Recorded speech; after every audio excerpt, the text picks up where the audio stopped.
All right, I think I'm up and good, up and running. And probably every single time I start, I will say the same thing. I think I'm good. I think we're up and running. Almost 20 minutes late, but don't think anyone's waiting around, so we're all good here. Yeah. What was I was going to do something when I started the stream, and I completely forgotten. Oh, that's right. I was going to check to make sure that the volume of the music and everything is good for the streams. Let's see here. I think hopefully that's solid for everything for now. We'll get going here in just a second. Got to make sure I'm all good to go. Got the calculator up. I got everything firing at all cylinders. All right, let's check the music real quick, and then we'll be on our merry way. Throw on the headphone. Go jump into live myself, and then see how we're sounding.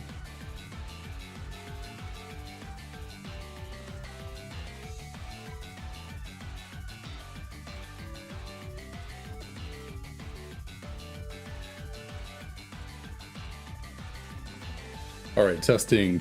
How am I sounding? Am I good over the, yeah, I think I sound pretty good over top of the music.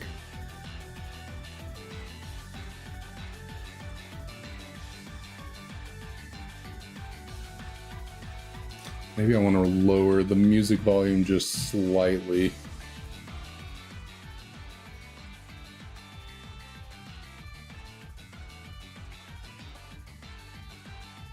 I think that should be, I think we're good now. Okay, I will officially get started, and we'll start throwing off some encounters. Let me get chat pulled up real quick. And there we go.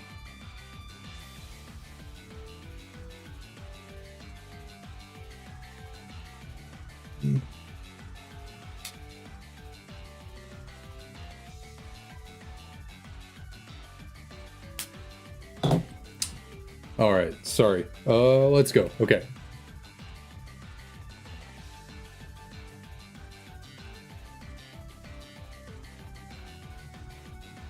One day I'll get everything just squared away, teed off. We're all good.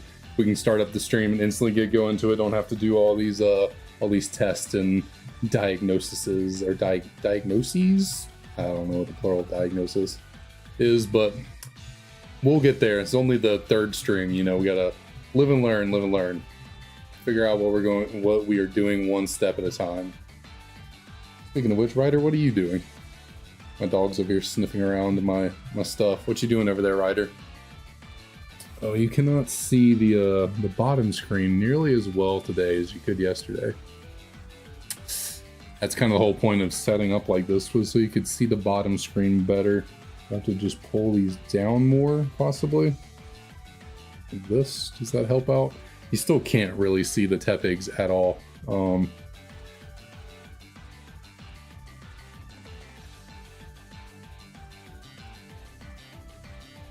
Yeah, this is not working quite how I wanted to. You can't really see the Pokemons. You can't really see if they're shiny or not.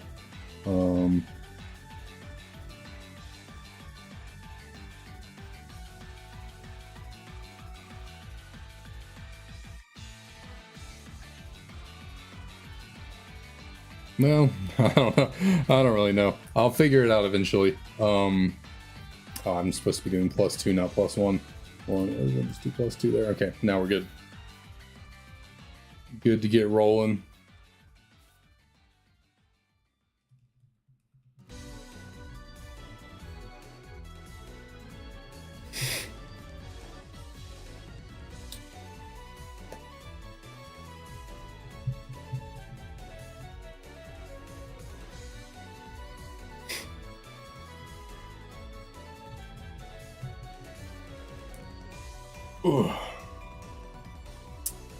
All right. I never know what to do at the beginning of the stream. I just get on, start throwing out encounters, and just hope that something interesting happens.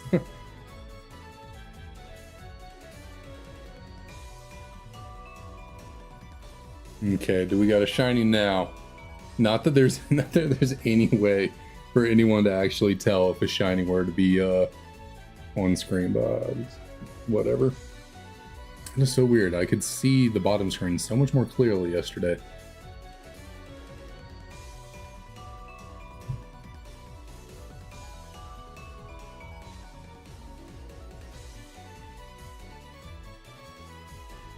Okay.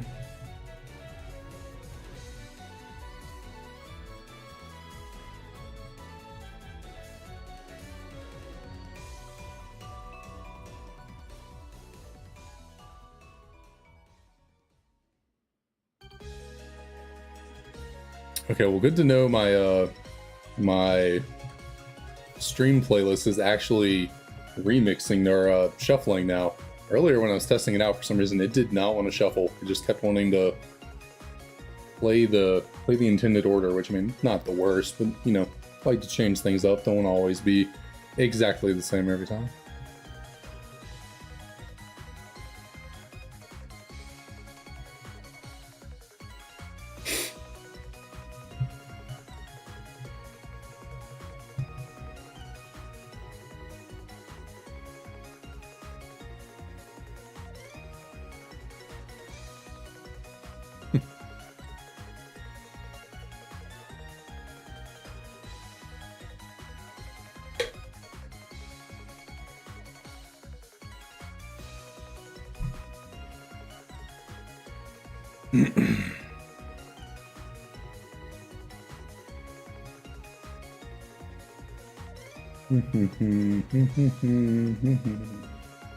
Oh, I forget I have it on the bottom of the screen now.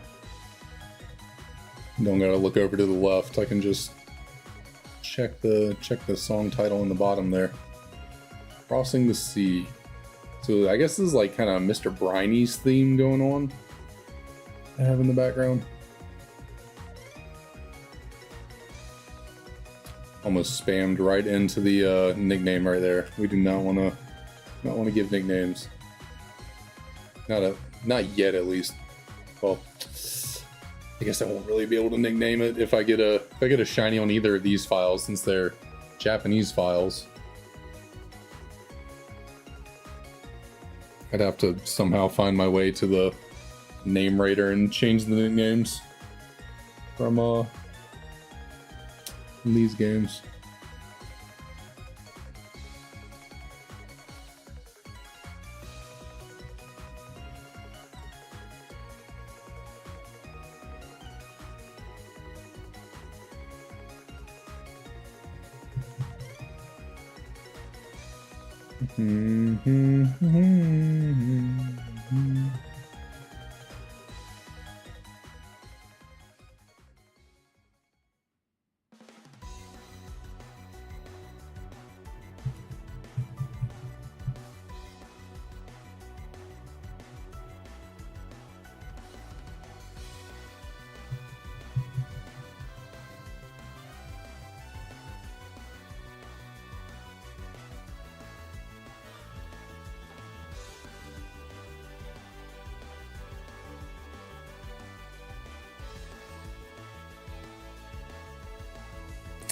Yeah, this method of hunting is a lot faster than what I was doing.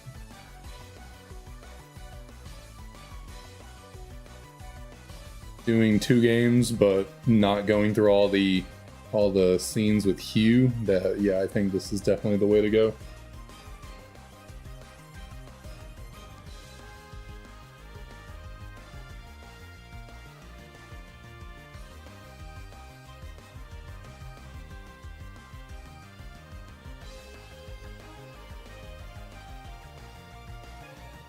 And I like the fact that you can actually see both you can see both the top screens pretty well compared to the three-tiered approach, where only the front screen was actually kind of visible. The back two were really blurry.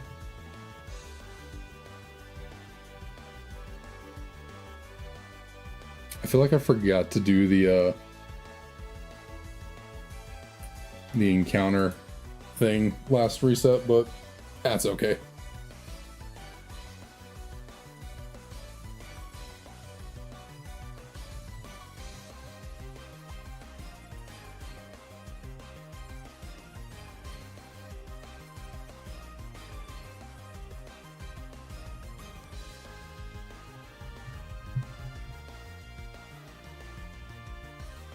Is the sound of me actually pressing the buttons really that loud? Like, is my microphone really picking it up that badly?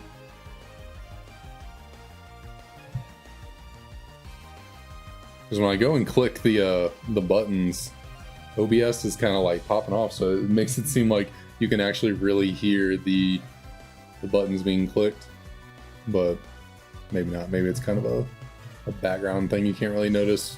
Probably the music helps out too, covering up the button mashing.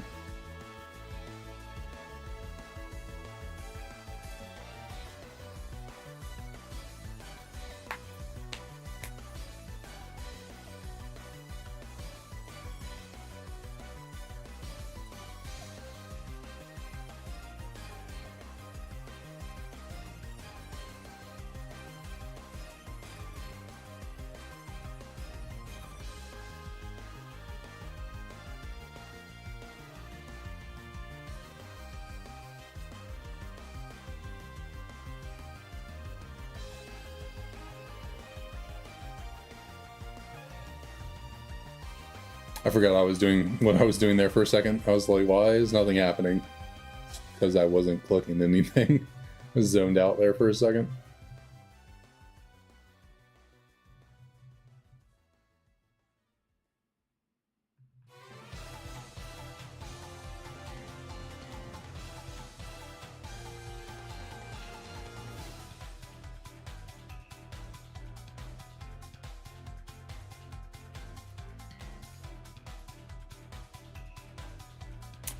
Nah, Bradley, no luck, no luck. I mean, we're only 316 counters in, so haven't grabbed anything yet.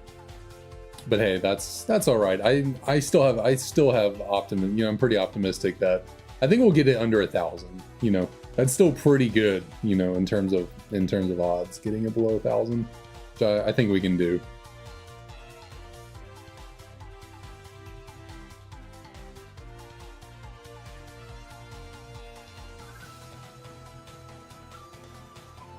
I think with this new method we're doing, we'll get through a lot more encounters as well, a lot more quickly. So that should help the hunt go by faster.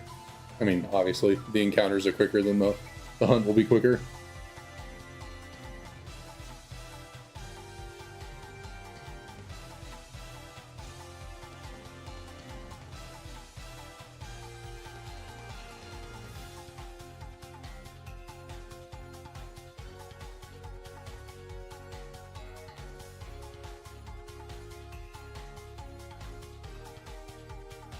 Oh no, well, I'm only doing 2 DSs right now at the moment. I'm not doing 3 anymore. I feel like I can get through 2 faster because I'm not with 3. I kind of had to do the whole like going down, and I didn't have to, but yeah, I'm only doing 2 right now. But also, I'm increasing the encounters thing by 2, so that's the actual number of like encounters I've done. It's not the number of resets I've done. Obviously, you know, cut that, you know, divide that by like 3, 2, whatever you want to call it. But no, right now we're sitting at 360. These will be 371 encounters. Oh, didn't mean to do that. Oh, didn't mean to do that either.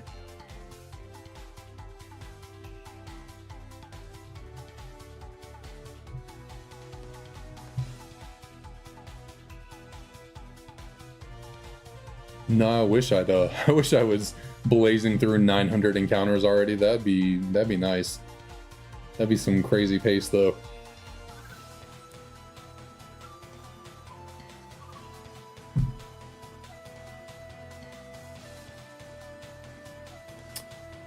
So now, what I was doing before was when I got the Tepig, I would walk down and do all the cutscene dialogue stuff with Hugh and Bianca, and then go into battle with Hugh and then send out the Tepig to see if it was shiny. But now, instead of doing all that, as soon as I get the Tepig from Bianca, I'm just checking my bag or checking my party. So since I'm doing like with 2 DSs and you can actually see the bottom screen somewhat, I figure it's fine to do that. I don't actually need to go into battle. And so I feel like by cutting down on all that dialogue you have to do when you talk to Hugh and everything, that I can just get through encounters quicker, even though I'm only doing 2 of the DSs instead of 3. And it's a lot less on me. Like with the 3 DSs, I was having to constantly move between them to press all the buttons and doing all the movements up and down. It was just a lot. Whereas now, all I really have to do is press A a bunch, and then as soon as I get the Tepig, press B, and then check the party. So it's a lot more streamlined this way.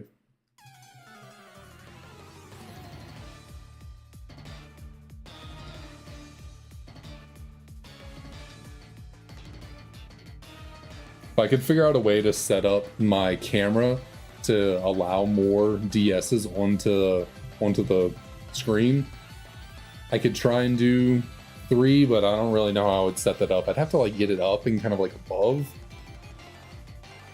from a distance, and then they might be too far away and you can't really see the screens well.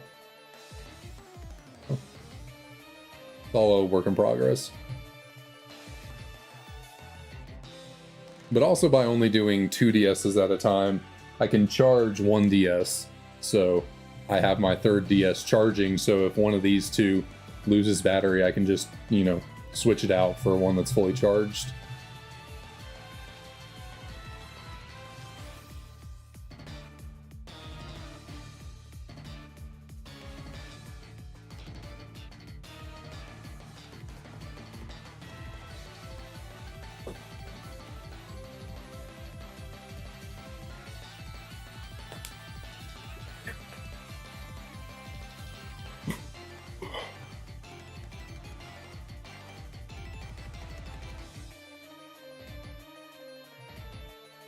Hopefully this wasn't the song. I don't think so.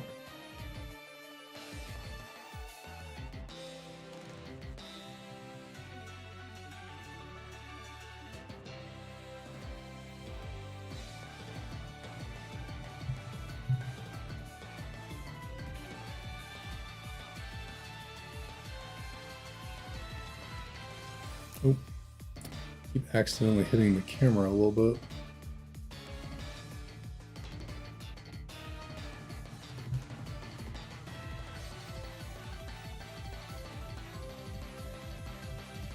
I wish I didn't have to create, like, in order for the screens to actually be visible on screen, I have to tweak my camera settings a bunch and make the surrounding area really dark. So it's just like darkness around everything but the screens. I wish there was a way for me to like do away from that so I'd have more going on the screen, because there's just a lot of like black on the screen right now. But it's kind of what I have to do in order to make the screens actually visible. No, I don't think your rival can ever have a shiny.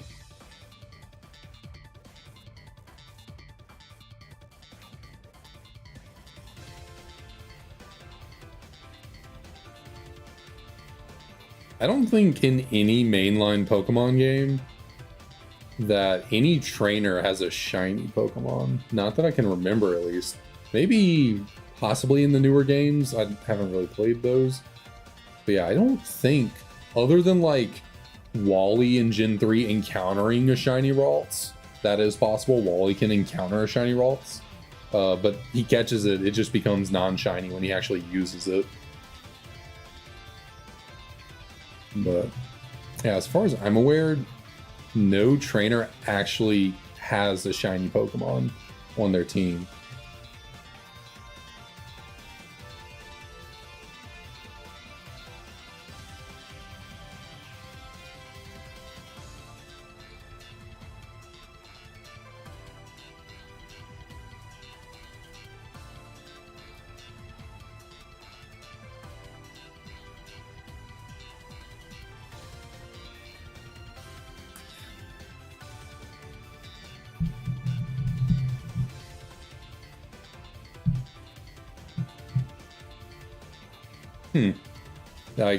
That would explain. I wouldn't know that because I don't think I've ever done the Battle Tower, Battle Frontier, whatever, in Fire Red.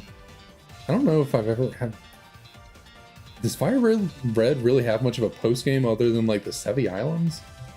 Where is the Battle Tower in Fire Red?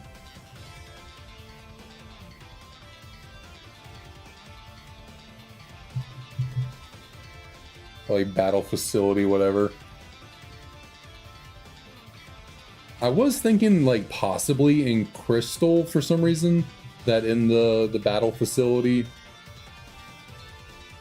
they could have a shiny, but even that I'm not really positive is true.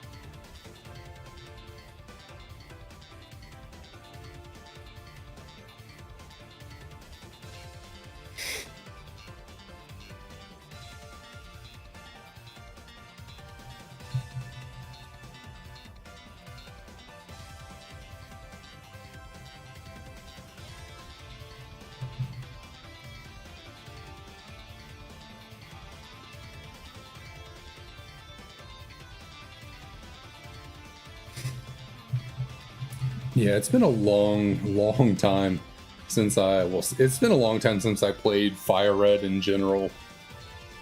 But and then yeah, probably even longer since I actually did all the Sevi Island stuff. That's probably one of the... I'm trying to think. Probably Fire Red Leaf Green is the... Probably is the one Pokemon game I haven't played in the last, like, I'll say 10 years almost.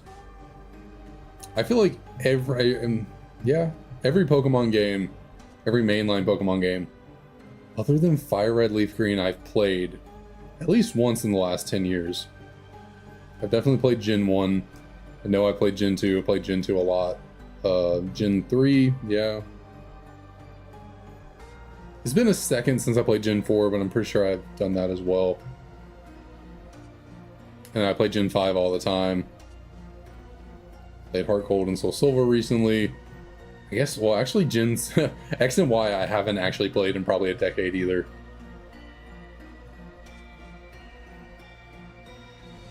Same with Omega Ruby, I haven't touched in probably close to 10 years.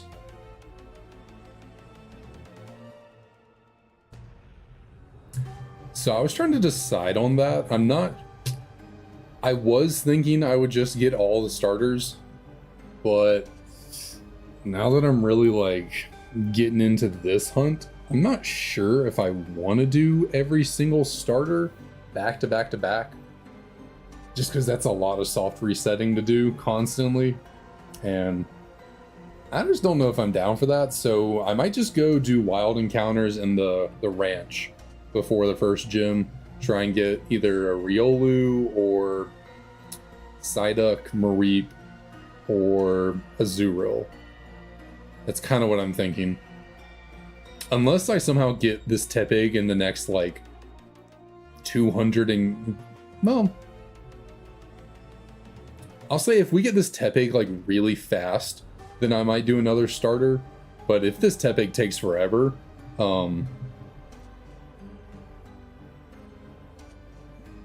if this Tepig hunt takes forever, yeah, I'll probably just move on to do something at the ranch.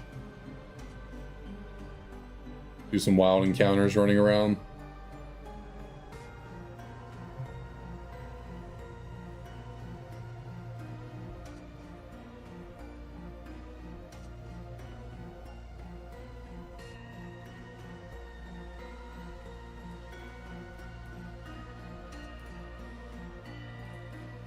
Because, I mean, ideally, with this whole journey, with this whole Shiny Dex, living Shiny Dex thing, I want to try and do, you know, get as many Shiny Pokemon as efficiently as possible.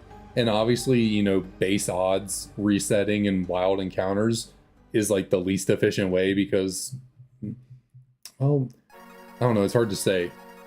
Because, yeah, in getting, you know, hatching eggs, you can, like, make faster with Masuda method and like other things, but it takes time to get eggs. So anyways, if I can help it and do hunts in a way that's quicker, I will. So I'm not gonna run around and just do soft resetting and wild encounters. Try and find ways to do hunts a little bit quicker. So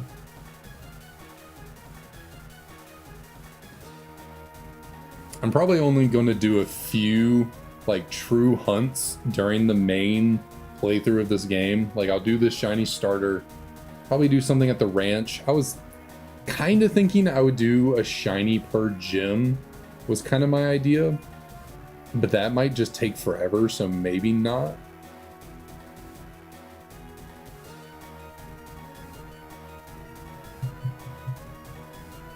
Maybe if there are just areas that have a bunch of really cool Pokemon with cool shinies, I'll try and just find whatever I can. We'll see. I don't have too straightforward of a plan at the moment. I have been working on it though. I have a whole spreadsheet that I've been putting together of where I can find certain Pokemon, what's probably the best way for me to shiny hunt that Pokemon. I'll try and make it more optimized and streamlined, but you know, since we're very early on, still trying to get the very first shiny, I feel like I have time to work everything out when moving forward from this.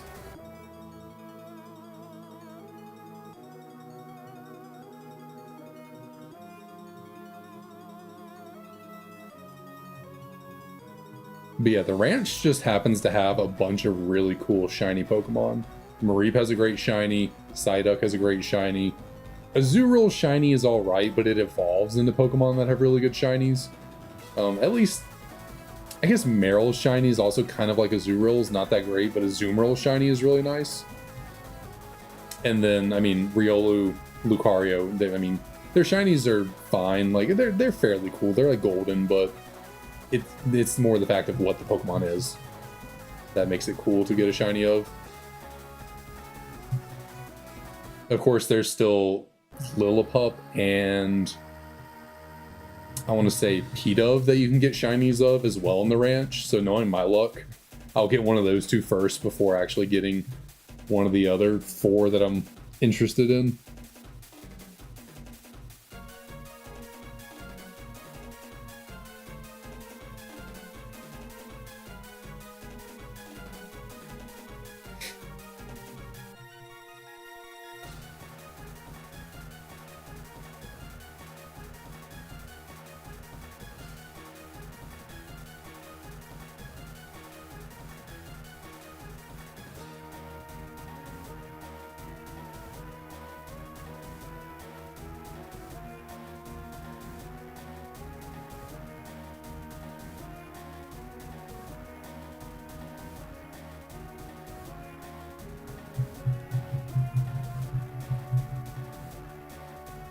Oh goodness, shoot.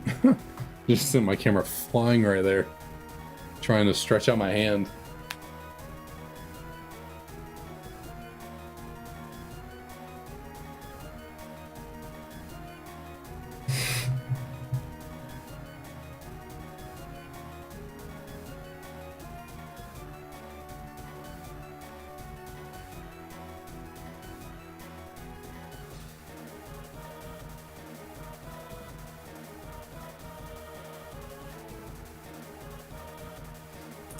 So what's everyone up to? Everyone ready for the weekend? Have anything fun planned?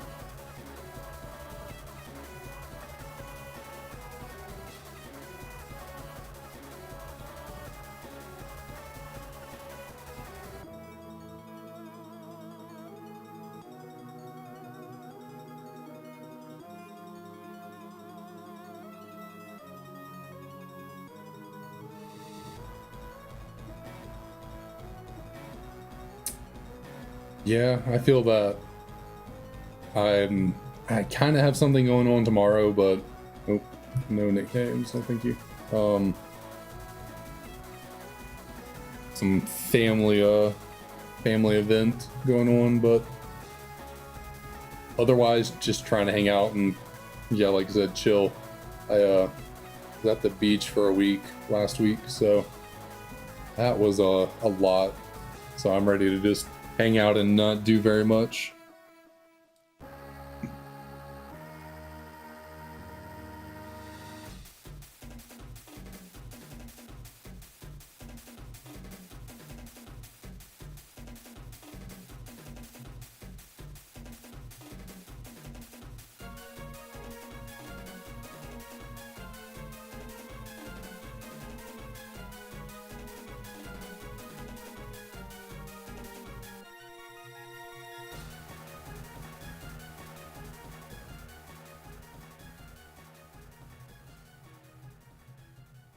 I'm kind of paranoid about my music right now.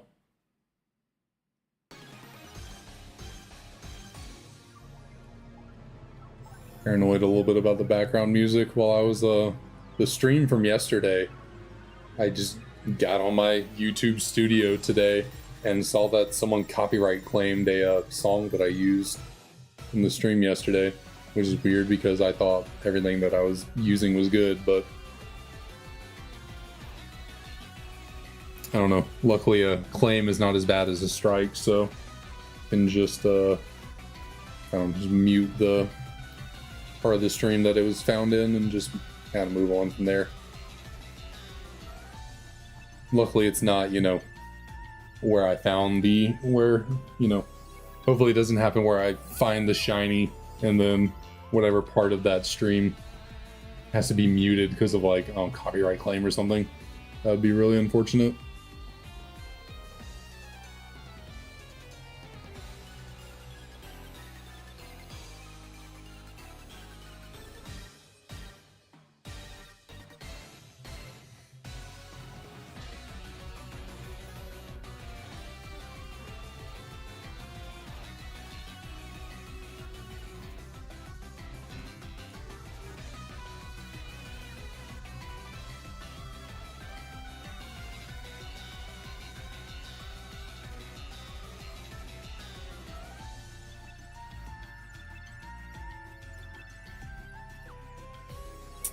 Almost about the what was I saying? Almost about to break the 400. I just need to move this.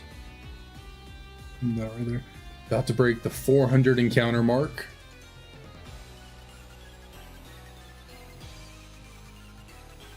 We did figure out that Tepig's Pokedex number is 498, so that probably, would be a cool encounter number to get Tepig on, so just roughly 100 more encounters to go and we'll be there.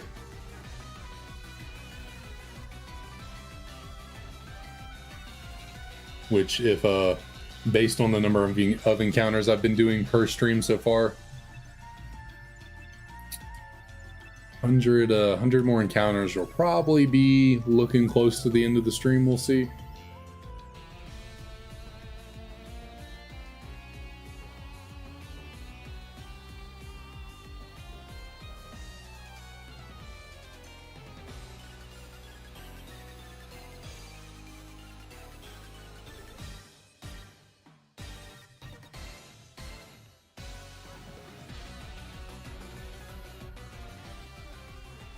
Where are the buttons? I feel like sometimes the buttons aren't pressing like I want them to.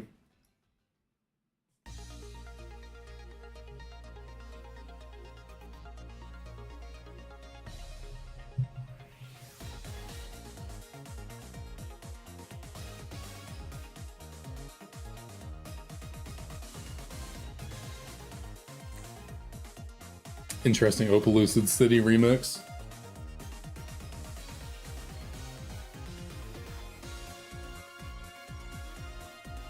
I don't think that did anything for me.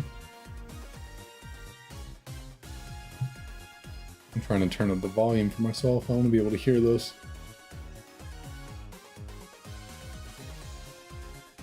There we go.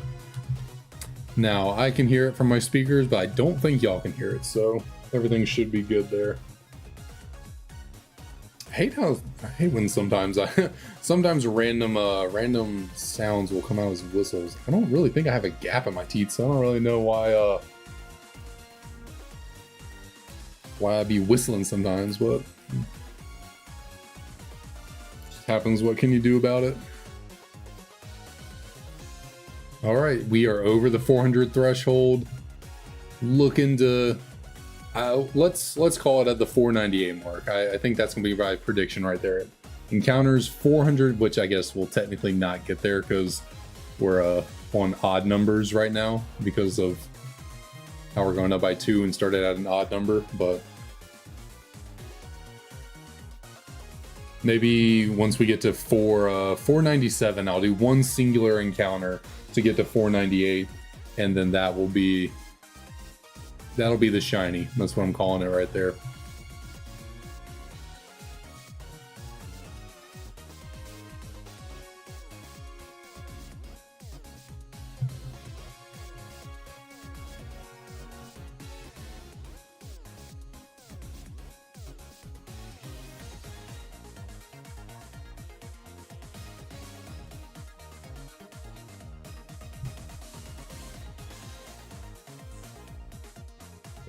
Can I move the DS any? I don't think so. I think we're good. Oh man.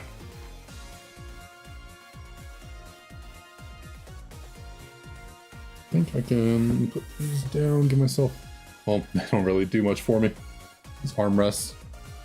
Definitely, I want a new chair for sure. I don't know, something about this one, I'm just not really a fan of it. I don't like the armrests. I don't like how they don't really adjust. They're either down, but then kind of like, I don't know, not good enough where I need a desk where I can actually move, or a chair, I can actually move the armrest up and down and not just like away and down. I need to give me a good old professional fancy office chair. Unfortunately, I don't think gaming chairs are really it. You know, they market themselves as being really good for, you know, sitting on a computer and like gaming one, but a little skeptical. I think just a good old fluffy kind of professional looking, I guess that's probably what they're marketing on, is the fact that they look more sleek, you know, streamlined, more you know, cool in a way for people who are playing games and want to look more chill on the stream or whatnot.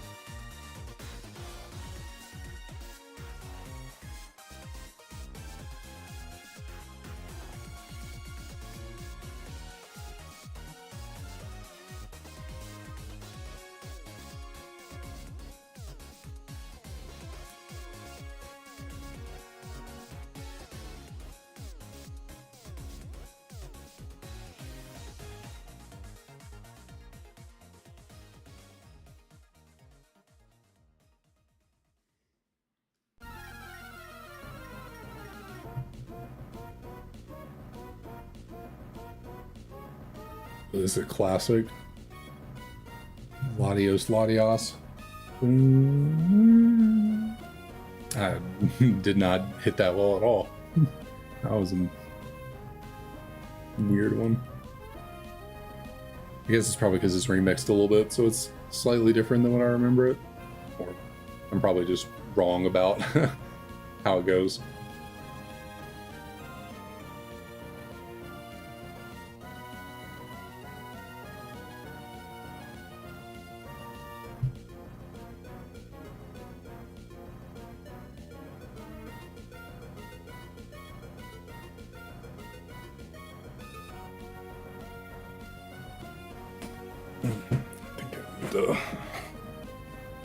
Sit a little differently.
This Lake Guardians remix goes really hard.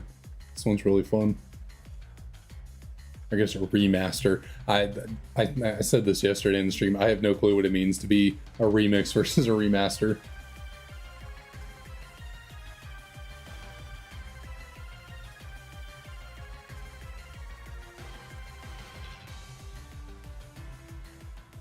I guess I don't know. I would assume a remix is like you're really changing it to like add things to it, but a remaster is keeping the song basically the same, but just like quality improving it. Like, I don't know, that was kind of, I guess, what I immediately kind of think. I'm sure I could Google it and figure it out. What does it mean to remaster something versus remix it or remake it?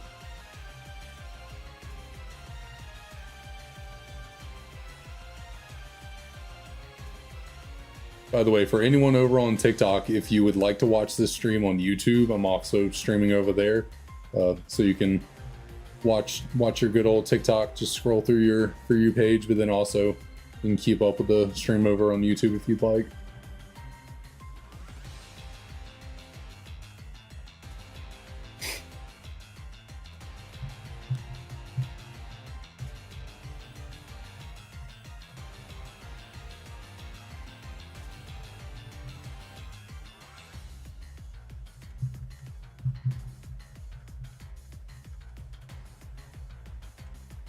Okay, let's see. What do we got here for 415? We got nothing.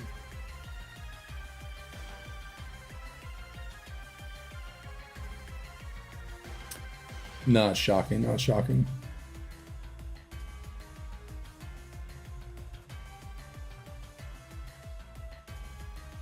Hopefully, I assume one of these two will probably start losing battery at some point.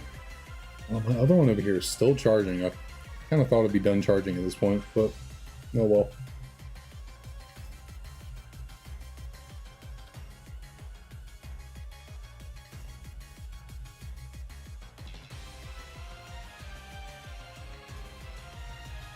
Hey there, Ryder. What you doing? One of my dogs just came to visit me. What's up, bud?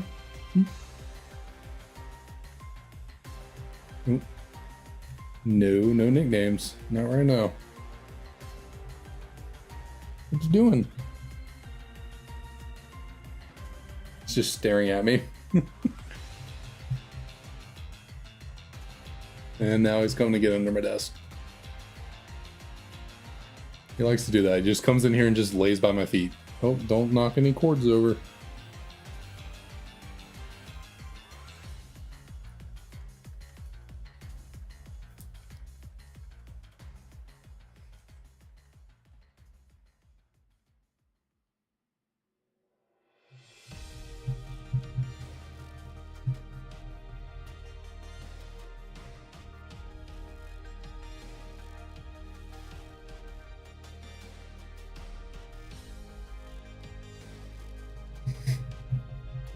I think it's kind of funny, this channel. I put this playlist together from their remixes. They do kind of like custom things, like, you know, they take the Lumio City theme from X and Y and then kind of like tweak it in a way, you know, future version, and then call it Pokemon Legends ZA. So like, almost kind of seems like it's pulling a real song, like existing song from a game that hasn't come out yet. Hey, I know what you gotta do. What you gotta do, you know. It's tiny little bit of clickbait, but you know, a little bit of clickbait never hurt too many people. You know, you gotta clickbait tastefully. You can't just can't do too much, but a little bit of just. I don't know what I'm saying right now. I'm rambling really badly. I get to this point sometimes with streams.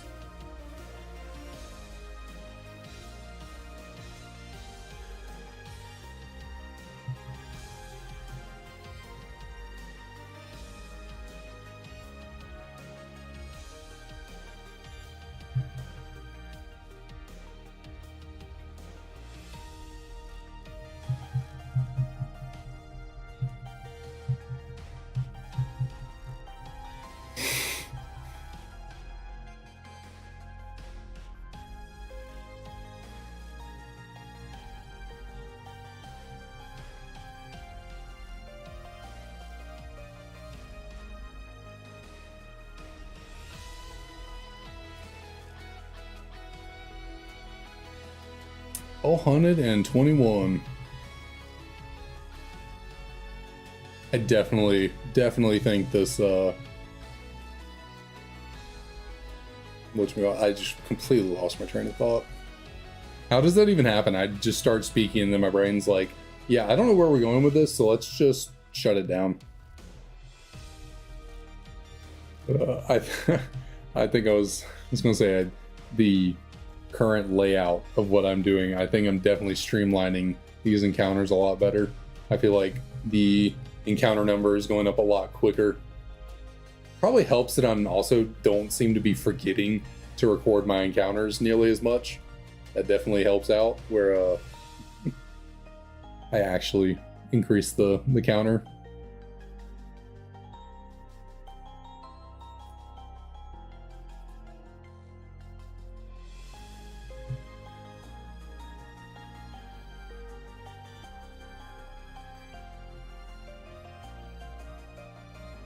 Oh, yeah. Excuse me.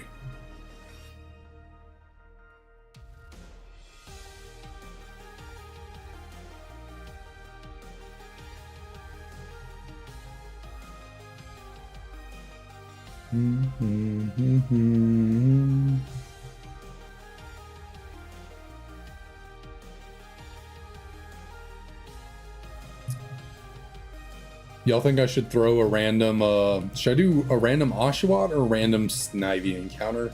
I like to do that every so often. I don't think I did that last stream. I know in the first stream we threw out one of each, but should I do a random Oshawott or a random Snivy encounter? See if we just luck our way into a different shiny.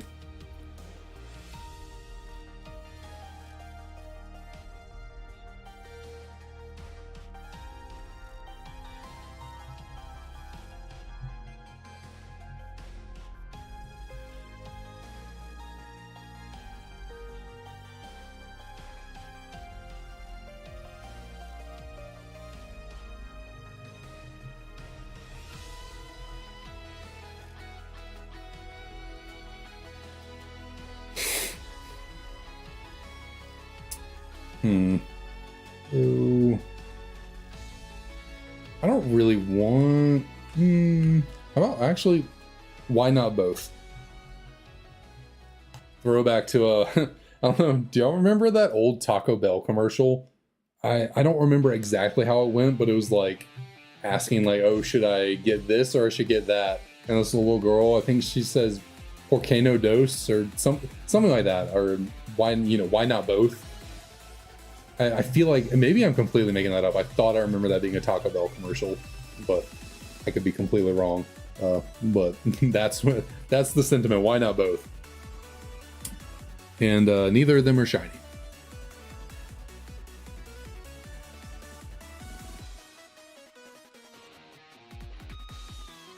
I guess do those technically? Yeah, I guess those technically count towards the encounter thing, but you know they weren't Tepig encounters. So. They were encounters though, so they'll go up there.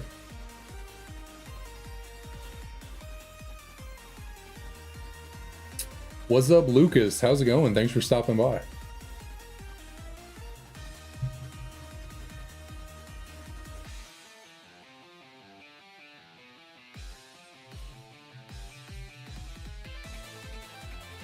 Amazing. That's great to hear. Ready for the weekend or? I mean, yeah, ready for the weekend. I don't know why I was changing my mind on that. I'm ready for the weekend. This week, luckily, wasn't too bad for me, but I was expecting it to be coming back from vacation. I was like, I am going to be swamped at work, and Monday was a little busy, but the rest of the week wasn't too bad. My favorite shiny Pokemon. That's tough. That's tough. I generally really like red and black shinies. My favorite color scheme is red and black. I'm a Georgia fan, so favorite red and black shiny probably would be between Haxorus or Aegislash. I think I'd go Aegislash though. Yeah, I mean, it makes sense. I mean, I have a shiny Aegislash in my my profile picture on YouTube. I had a custom avatar drawn for me years ago. Custom little guy, and yeah, I asked for a shiny Aegislash. Just because I don't know, the black blade with like the red tip, just I don't know, really cool. And then the shield is like black with a little bit of gold and red on it. Your favorite shiny is, yeah, Mega Gardevoir is a great shiny, for sure.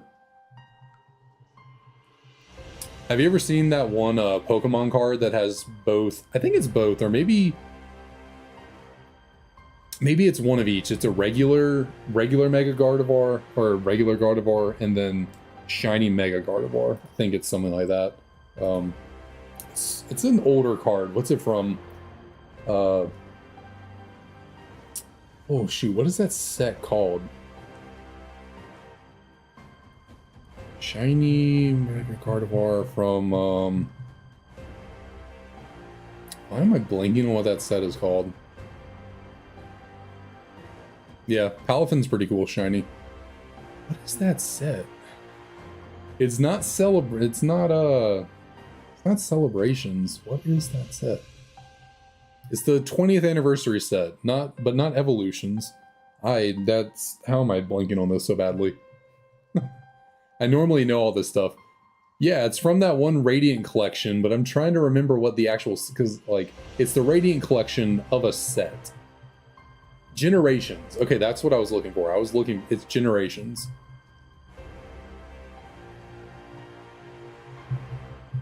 Yeah, the Radiant collection from the Generations set. Yeah, that Gardevoir card is really cool.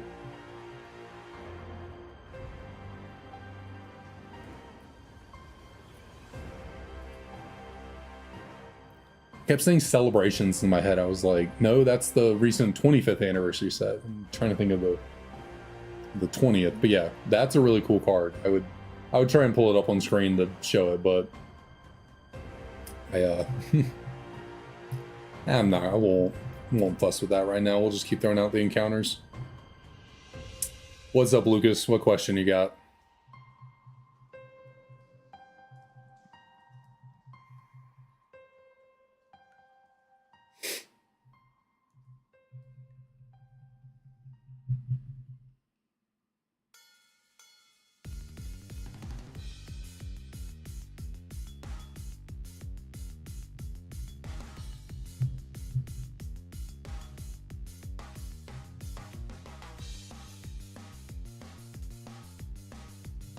I like the drums. This drums and bass remix of the Sinnoh Trainer theme is really, I really like this one.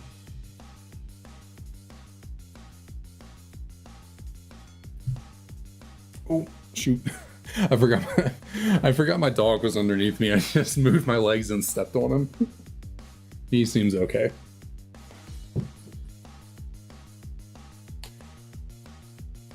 Have I heard or played the game Inscription? Nope, never heard of it, never played it. Outside of Pokemon, I don't really play too many video games, to be honest. I think the last video game I played that wasn't Pokemon was it Mario? This new Super Mario, what is it, Wonder? I was playing that with my fiance on our Switch, and we didn't make it very far in the game, and we haven't touched it since.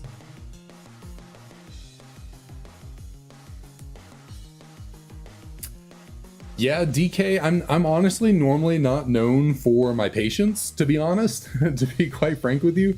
But something about this challenge, these are my favorite Pokemon games. So I was like, you know what? I'm gonna see to it. I think it would be really sweet to get legit shinies of every Pokemon in this game. I think it'd be really, just a really cool accomplishment to have. For my favorite games. Have I been keeping track of encounters? I feel like I haven't increased the encounter thing in like 2 or 3 resets. Oh well.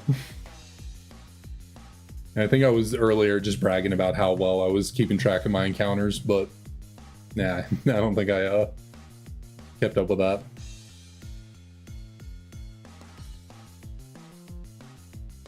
Yeah, I feel you there, DK. I mean, Black 2 was not my first game, Crystal was, but these are my favorite games, and I replay them so often you'd think I get bored of them, but no, they have so much replayability. So I love playing them.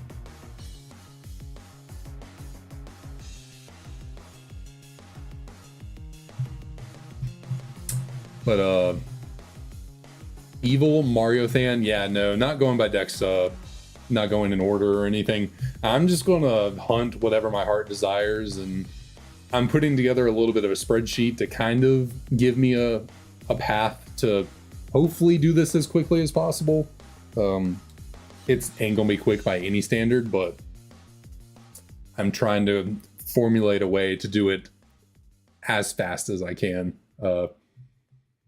And it's definitely not going to have any sort of real order to it, though. It's just kind of going to be what's available, what can I do quickly, hopefully.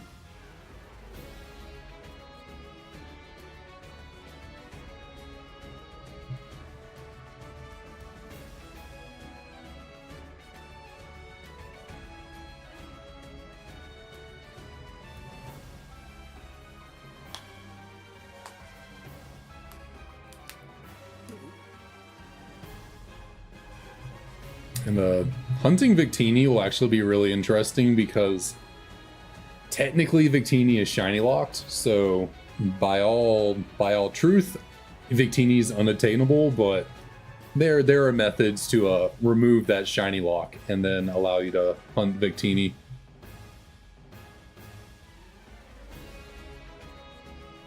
But I think it's the only shiny locked Pokemon that you can actually hunt, even though it's shiny locked, because you can use a cheat code. Unfortunately, there will be a small, tiny amount of cheating needed to do this challenge, because there's at least 10 Pokemon, if not a few more, that are technically unobtainable as shinies at this point. Like, it's just not possible to get them. But I want to complete every single one of them, so we'll have to do a little unethical behavior to get some of them, including Victini.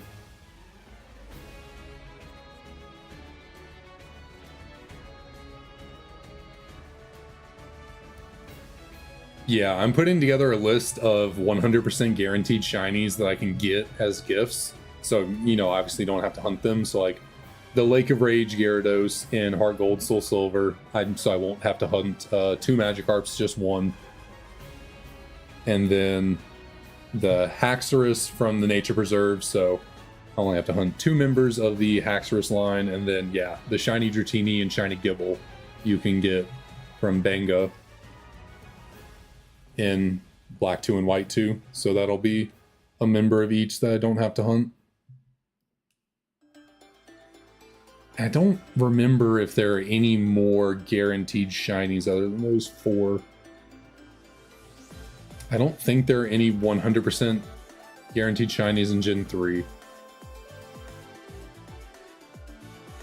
The only one... There's none in Diamond, Pearl, Platinum, I don't think. So there's a Red Gyarados. Yeah, I think there's just those 4 that are, like, 100% shiny. But hey, I'll take 4. You know, it's 4 ones I don't have to hunt.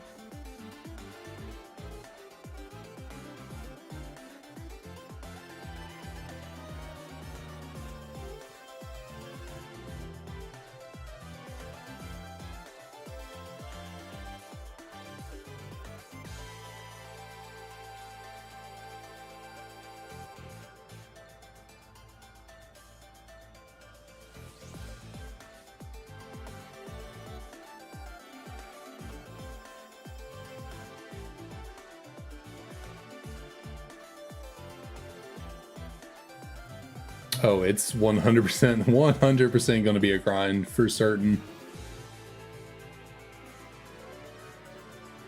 Although I have been looking into something called the cute charm, if I can say that well without a cute charm glitch from Generation 4.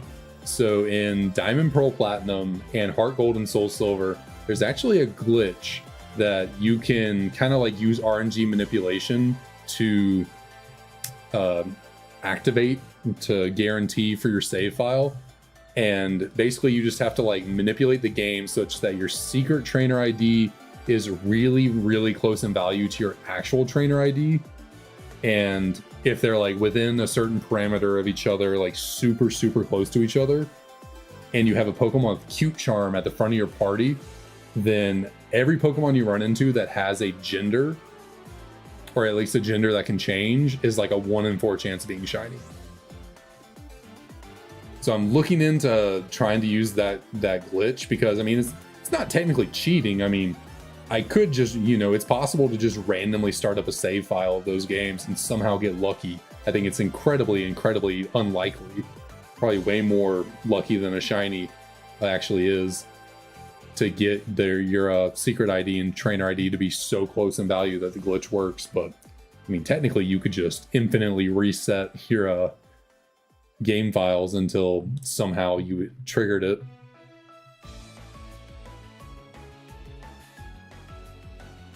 Nah, that's not cheating. I mean, I don't think I don't think the game would flag it as like an illegally caught or generated shiny. You know, if you were to take it into an official Pokemon, now obviously they don't do official Pokemon events or tournaments with these games anymore, but I feel like they wouldn't be flagged as, you know, illegally generated shinies, because the game creates them. It's just, it happens to be a little bit of a glitch in the game that okay, yeah, I don't know a thing about coding, so straight over my head. Sorry about that.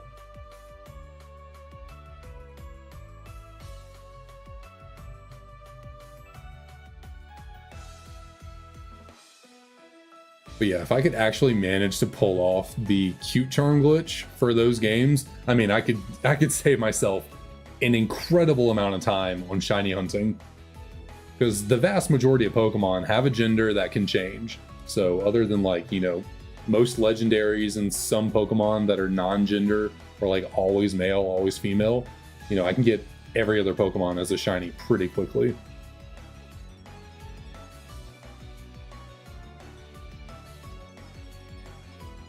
I've actually watched an entire video on how that glitch is like executed, how you can do all the RNG manipulation to make it happen. See if I have the skills to actually do it, but we'll pass that bridge a while down the road. I'm probably not going to go into the Gen 4 games for a hot minute.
Yeah, and really in this game, the only way to increase shiny odds is Masuda method, which means breeding with a foreign Pokemon, so hence why the two games you see in front of you are Japanese.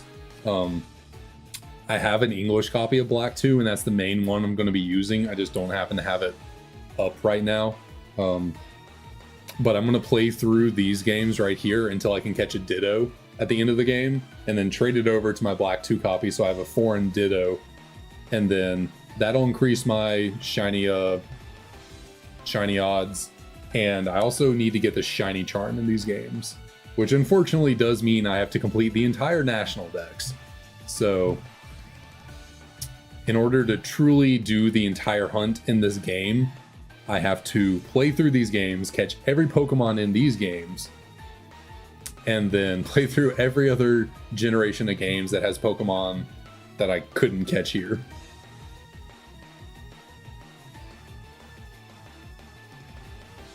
So just the act of getting a complete national dex in order to unlock the shiny charm is going to be a mission in itself.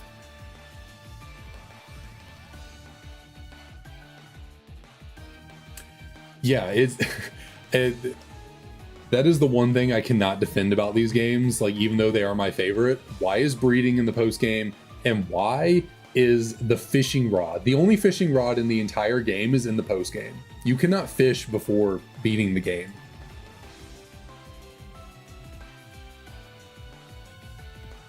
It really is kind of like wild. Like, why is that a thing? That's never been a thing in any game. But what's up, Underground Chuck? How's it going?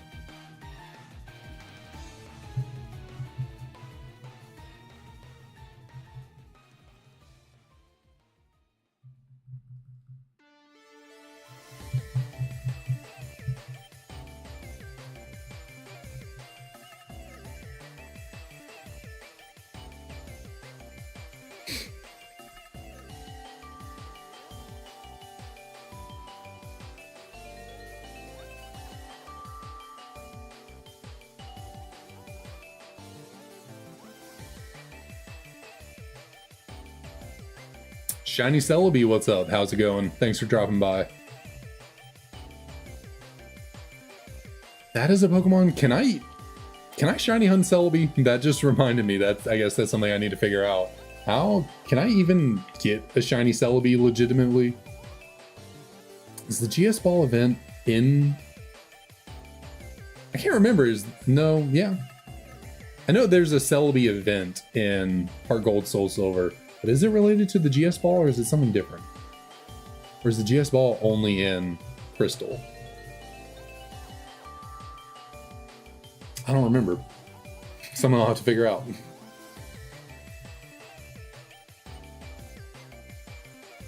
Yeah, Drillbur is just a monster in these games. I think in both Black and White and Black 2, White 2, Drillbur is, or at least was at some point, the best Pokemon to speedrun these games with, like Excadrill.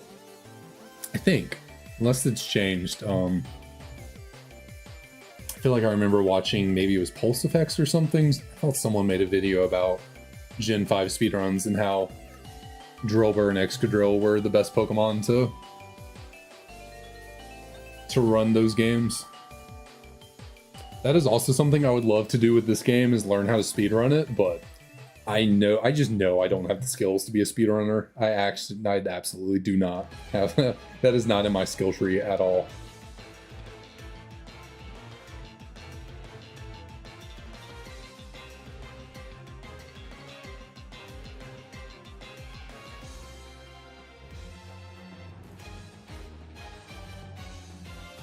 But I guess, never sell yourself short. Maybe I could do better at speedrunning than I think.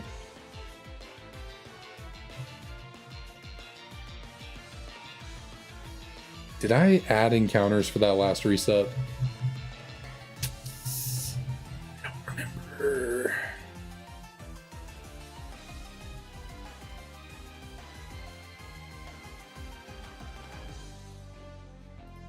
I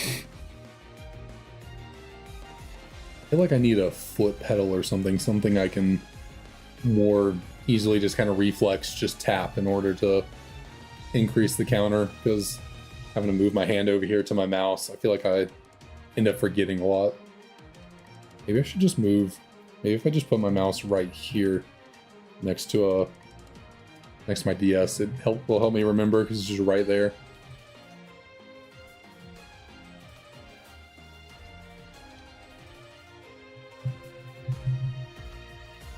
And now finally one of my DS's is in the red, so I'm gonna have to replace it with my other one.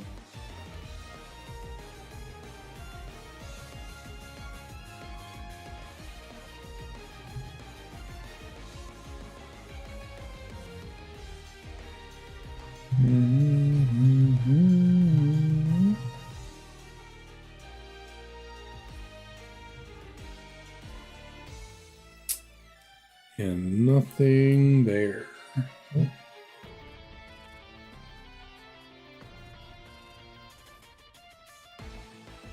We'll take this DS away.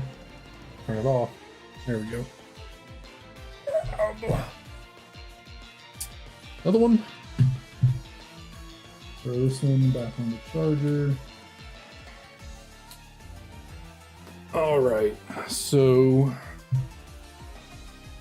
oh, you can't see it really. I don't know. I really like this. I bought a couple DSs in order to do this challenge, and I found these kind of skins to go on top of them from the, if I can get it, Pokemon League.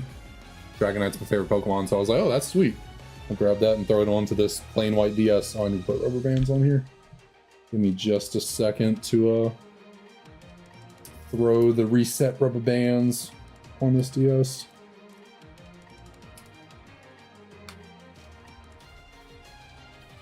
Oh no, dropped it. I grabbed it.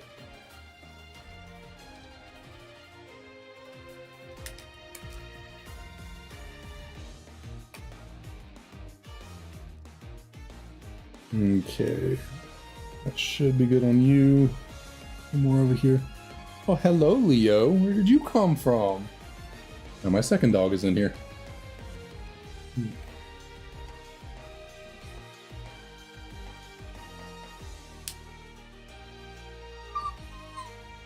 Whoa, what are you whining about? What's the matter?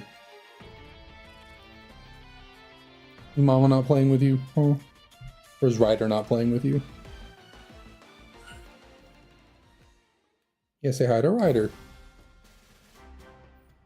Hold on. Sorry, y'all. Give me 1 second.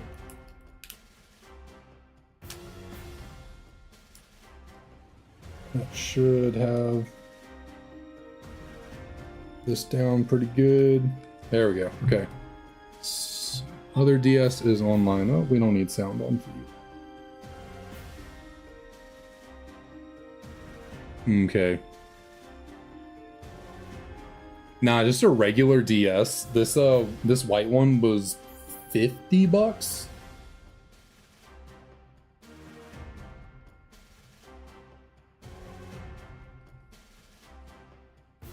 Is my I just realized, I think because the this DS is white, it changes the whatchamacallit, changes how the lighting reacts to the screen. Like, because this DS is black, I feel like the screen pops out more because it's like darker. This one's unfortunately a little bit on the dimmer side of the screen because I think the white kind of, what's the contrast, whatever, throws it off. But the closed-in one, how's it going? Thanks for stopping by.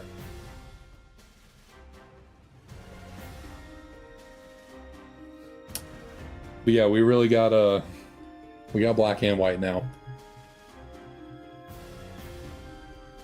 And now we got one English game going. So if you're interested in reading the dialogue for the 500th time, now we got English up on the board so you can actually read what's going on.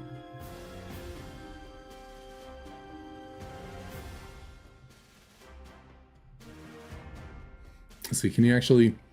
can't really... Oh, that's fine. Oh, I forgot my mouse is over here now. Actually, I'm just going to keep it over here.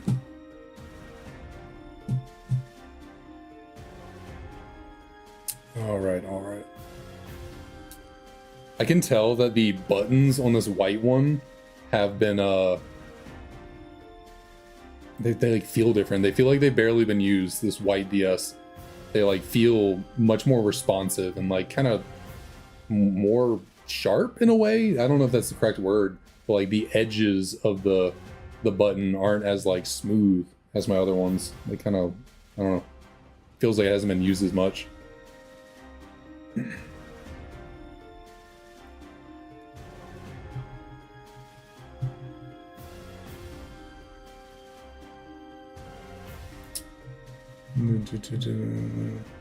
Yeah, it would be kind of nice if you could skip dialogue a little bit faster.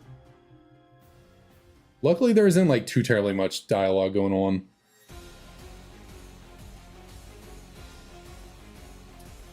Oh yeah, Blake, so I scheduled this stream. That wasn't a, I don't think that was a shiny. Nah, I don't think it was. I don't think it was. I think I was looking at something weird. I scheduled the stream earlier in the day and then just actually started around 8.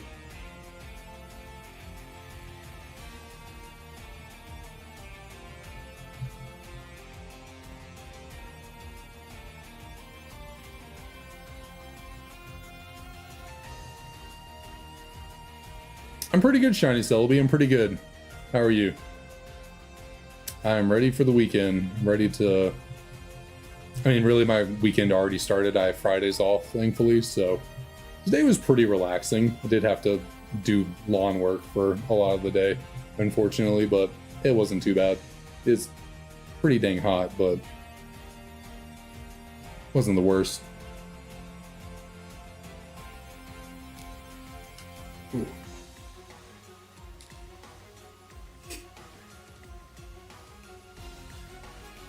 All right, well, that's good to know, Blake. I didn't think there was a shiny, but for some reason I saw something on the screen that made my brain be like, wait, what was that?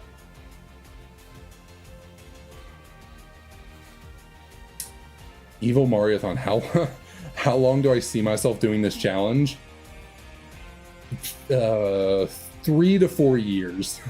I'm gonna be frankly honest. If I can actually consistently stream and do this and get pretty lucky, yeah, 3 to 4 years.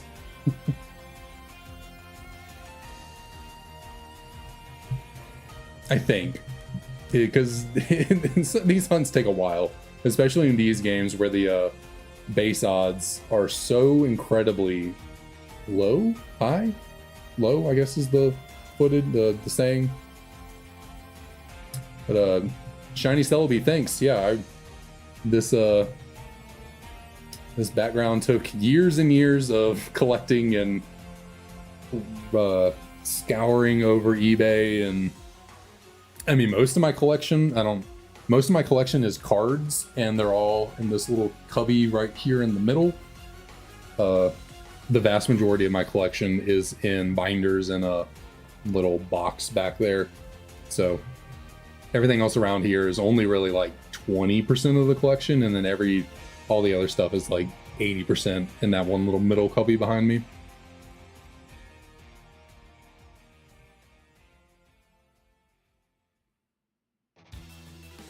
Yeah, I think the term I was looking for was low. It's 1 in 8,192 for a shiny in this generation.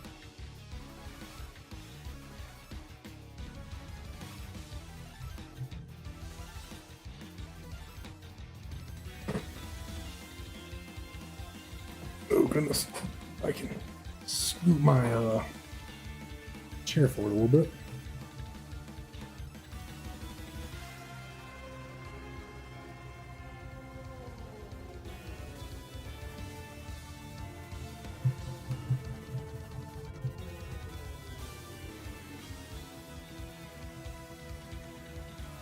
Let's see, no shiny there, no shiny there.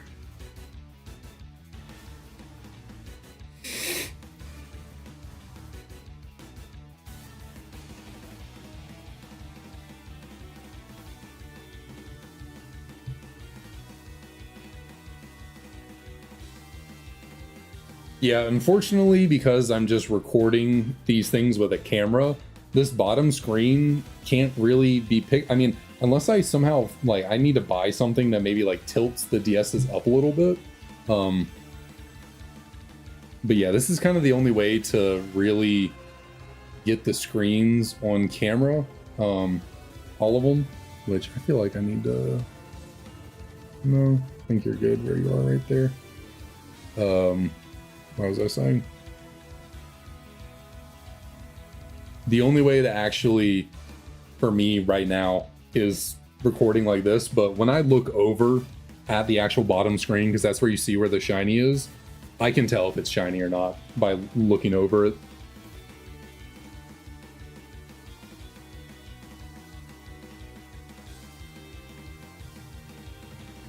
Oh, you don't need a nickname here. Yeah, I certainly don't want to fail a shiny. That's why every time I do a reset, I'm not relying on looking at the screen.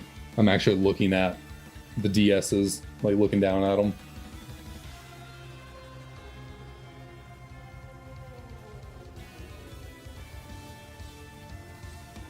Because yeah, from this angle, it's pretty hard to tell if they're actually shiny, unfortunately, but by looking down at them, I can tell they're not shiny.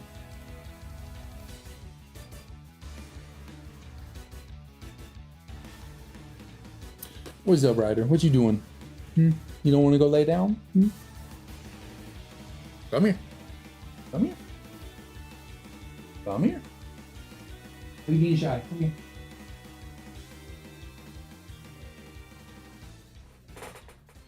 Wow.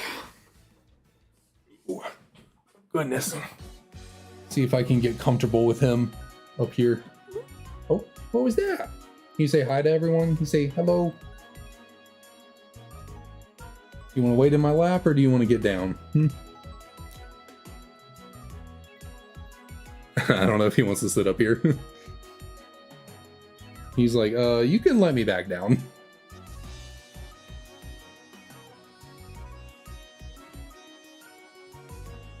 And we'll move back in place. Oh, no. I don't know how this always happens. One of my wheels on my chair is broken. I need to fix it.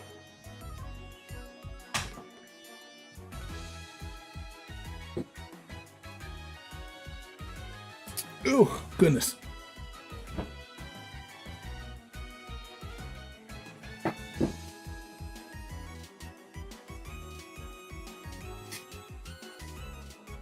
Okay, where was I? Hope I could actually get in the game on this one.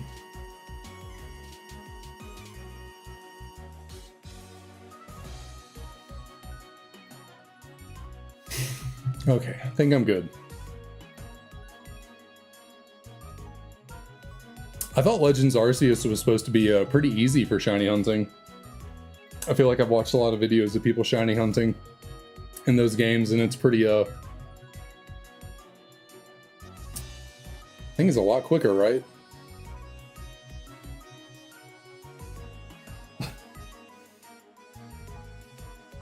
What was that? He was just rolling around on the ground. You can kind of see him back there. I don't know why he doesn't want to go chill in bed with my fiance and his little brother, but he wants to chill in here right now. What's up, Bryson? How's it going?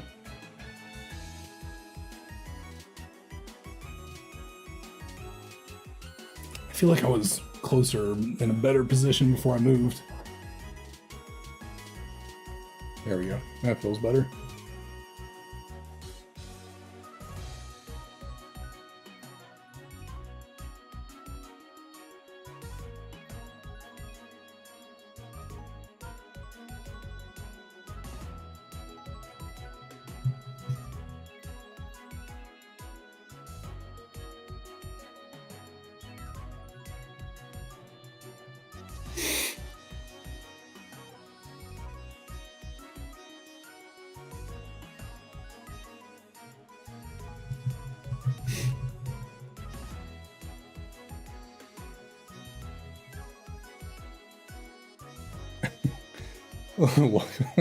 Luckily, y'all cannot see him on camera. he's just down there looking himself, and he's just luckily right off camera.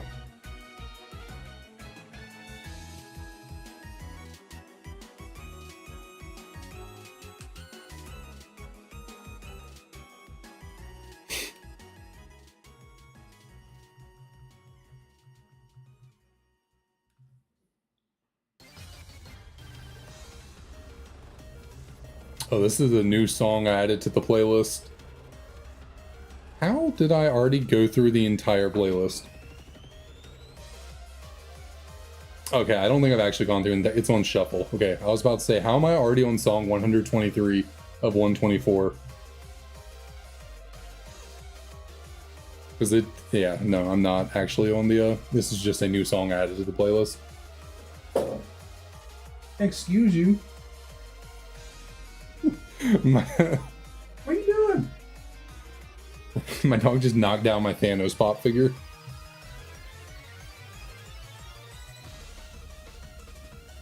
Why are you messing with stuff back there? Yeah, natures I don't care about. This Tepig can have the worst nature and IVs you've ever seen in your life. Doesn't matter. I just wanted to be shiny.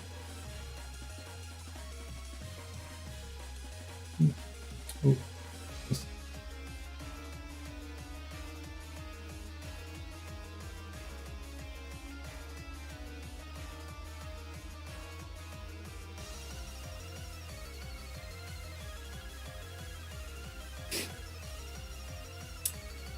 He really just knocked over one of my pop figures and then dipped. He said, "I did some destruction. Now I'm going."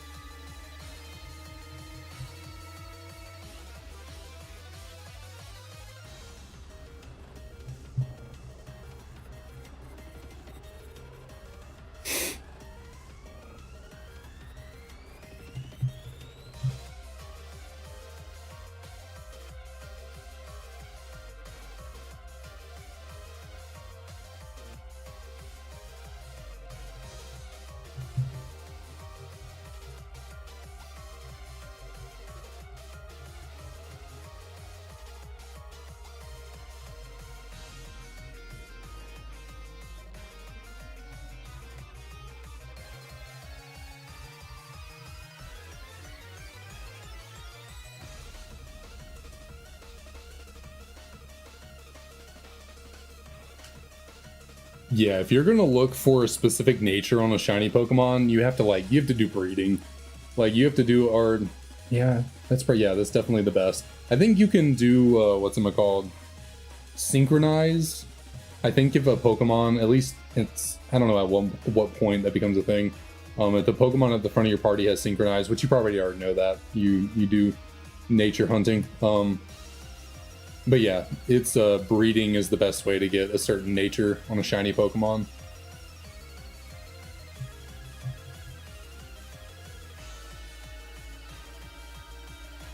That like breeding for natures and IVs and stuff is the best way to get a shiny competitive Pokemon.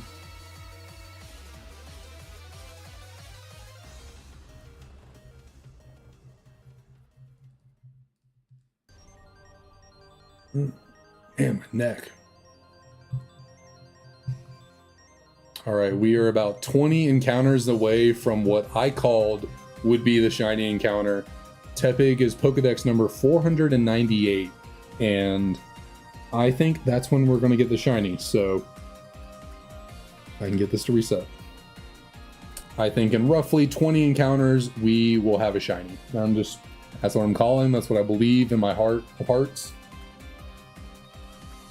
When you believe in the heart of the cards and the kingdom hearts and all the hearts, you find the shiny when you want to.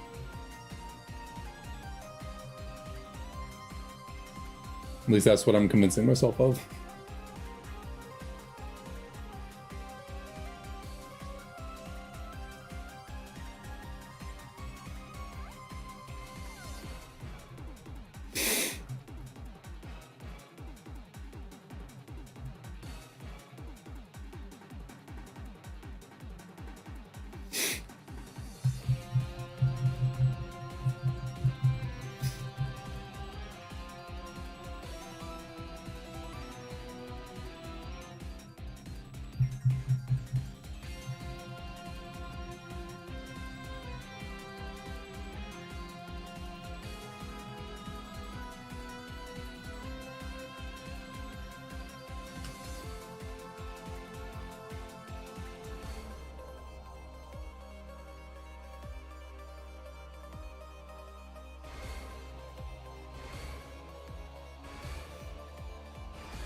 Yeah, I mean, shiny hunting 600 something Pokemon, I mean, at some point, I'm going to have to find a shiny, like, super quickly and easily.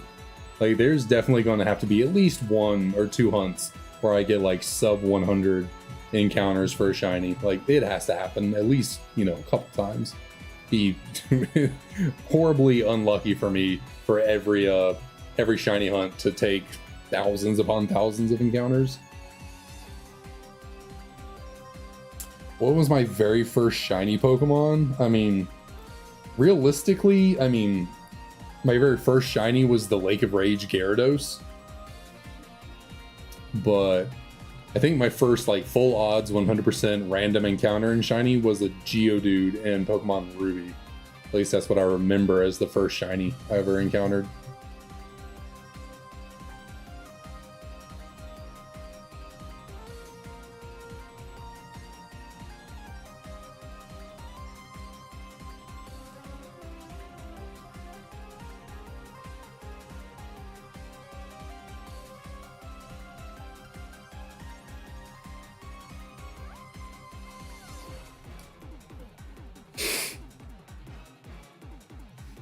How about y'all? What was y'all's first shiny?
Did you not beat the game? Because I mean, the shiny Gyarados is required to encounter in order to complete the whole game. So maybe you just forgot that you encountered it or didn't realize what it was.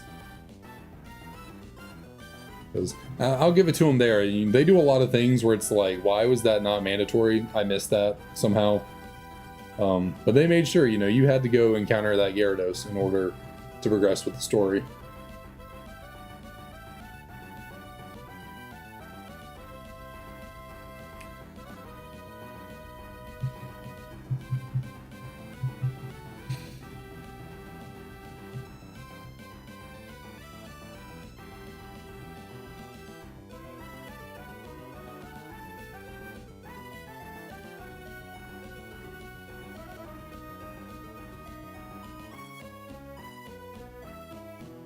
Ooh, that sucks. I think the last shiny Pokemon that I failed was, it was a couple years ago. I was playing through Crystal and I ran into a shiny Magnemite and I had no Pokeballs. Just had to run away from it. Or I knocked it out because, yeah, I was like, well, if I'm not going to catch it, it ain't going free. I was like, it's going down.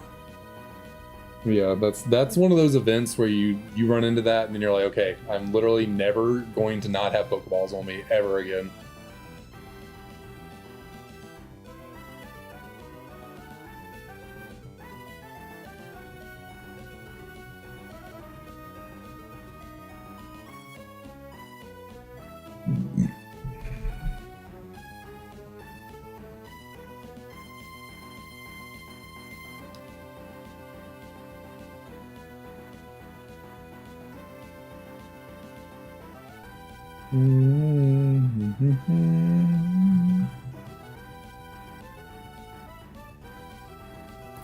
This Wally remix got me thinking about Wally. It's a weird character. Like, honestly, I don't know how I feel about Wally. It's like, why was he the ultimately main rival for you to fight at the end of the game?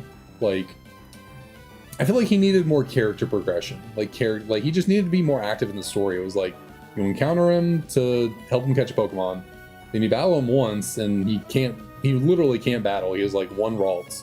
That's it. You wipe the floor with them, and then you just think like, oh, this kid is literally just irrelevant for the rest of the game.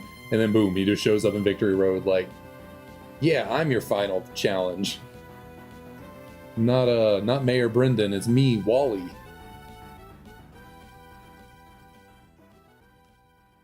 And it's like, on top of that, because of that, your rival, the last time you fight them in Ruby, Sapphire, Emerald, they don't even have a fully evolved starter. It's kind of crazy. Like, I think that's the only time in any Pokemon game where your rival never fully evolves their starter. And even then, that last battle with them is optional. You don't have to do it. I believe the last required battle with your actual rival, Brendan and May, is before the 6th gym. And after that, the only other, which I mean, you're probably going to do the optional rival fight because they're like blocking the department store in Lily Cove. So it's like, you kind of have to do it, but I mean, you don't have to, you can skip it.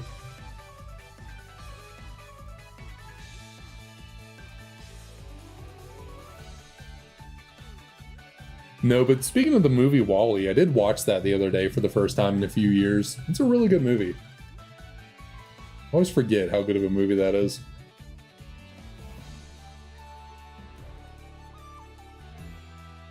All right, we're in the home stretch of the 490s. 7 more encounters to go, and I can guarantee, on me, I guarantee we are getting a shiny at 498.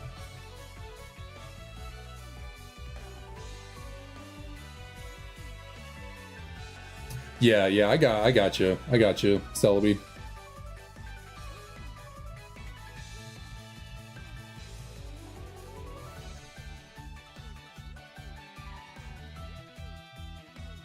I can't remember the last time I encountered something I was trying to catch and I ran out of Pokeballs. I mean, it was probably just like some random Pokemon that I didn't truly need to catch. It was just like I was trying to, I ran out, and I was like, well, damn, I gotta go buy more and come back and find it. I don't think I've ever failed catching a Pokemon because of a lack of Pokeballs, running out. At least not any time recently that I can remember.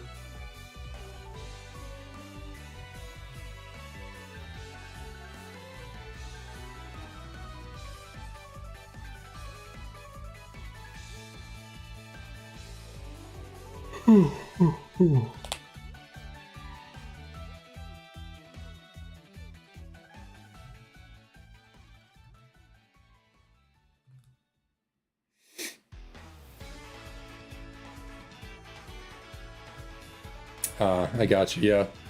Yeah, that Volcarona can be kind of tough to catch, which I haven't decided. I guess I'll shiny hunt that Volcarona, soft reset for it. You can breed Volcarona, right? I think Volcarona has gender. I think you can breed it. Well, can you breed? I haven't actually done breeding in a long time. You can breed any Pokemon with Ditto, right? Even Pokemon that have no gender, you can still breed them with Ditto, I think. But that's the only way to breed no gender Pokemon, right? Unless it's a legendary Pokemon that's no gender, then you can't breed that. But Magnemite, you can breed Magnemite with Ditto, right?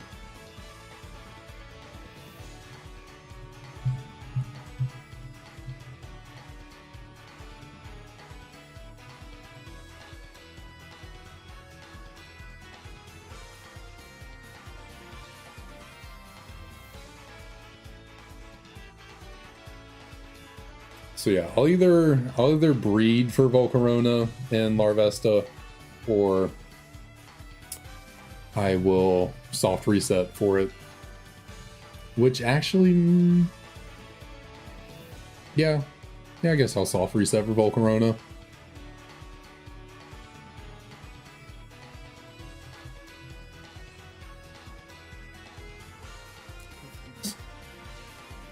Gotta stretch out my back real quick. Right here before we get to the show. Gotta get limber and loose.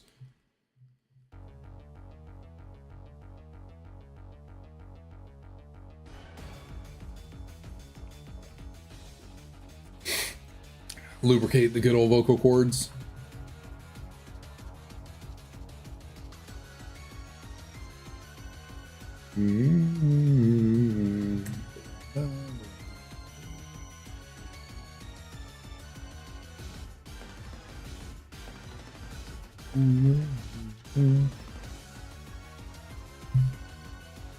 All right, here we go. Encounter 498, aka the Tepig encounter. This is literally Tepig's encounter. Pokedex number 498, encounter 498. I mean, there's no other place in the universe for a shiny Tepig to be found, right? So, which game do I do it on? Do we do it on Japanese or English? Which one has the shiny for 498? I'm leaning towards... I'm thinking the Japanese one's going to have it. I think it's going to be from the Japanese cartridge. But what about y'all? Japanese from DK.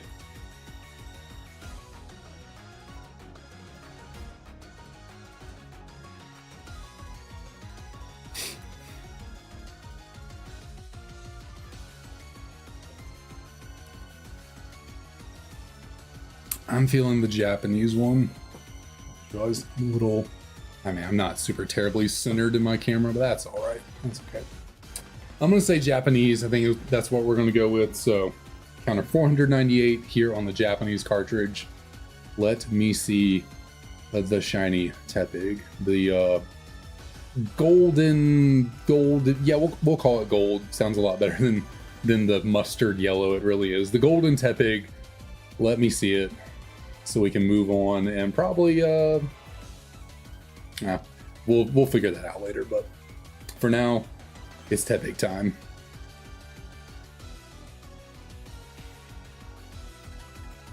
All right, I'm going to get the party open. Here we go. So everyone can see encounter 498. The shiny Tepig is right now. Oh my god, look at it. It's shiny. Woo, we got it. Yay. Okay, well, that didn't work.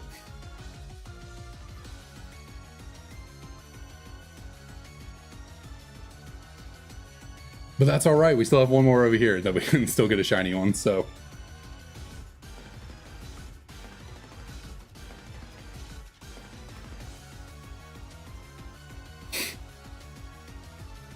Honestly, if that had actually been shiny, I would have lost it. I would have been like, what? How's that even possible?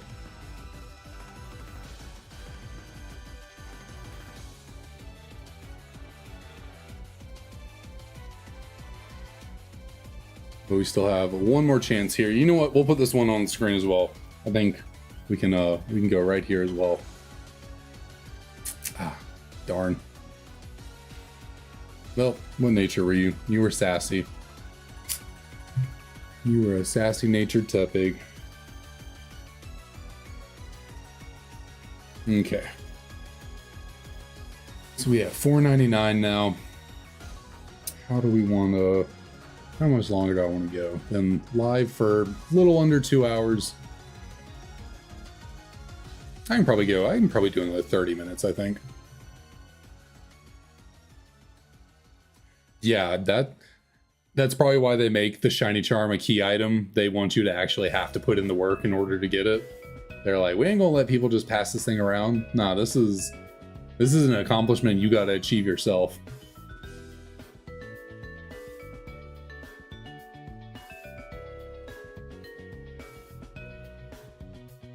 What is nice though, before you get the shiny charm in this game, you also get what's called the oval stone, oval charm, something like that. Maybe it's just oval charm. But getting that will also really help with this because the oval charm increases your chance of getting an egg when you're breeding. So that'll be nice.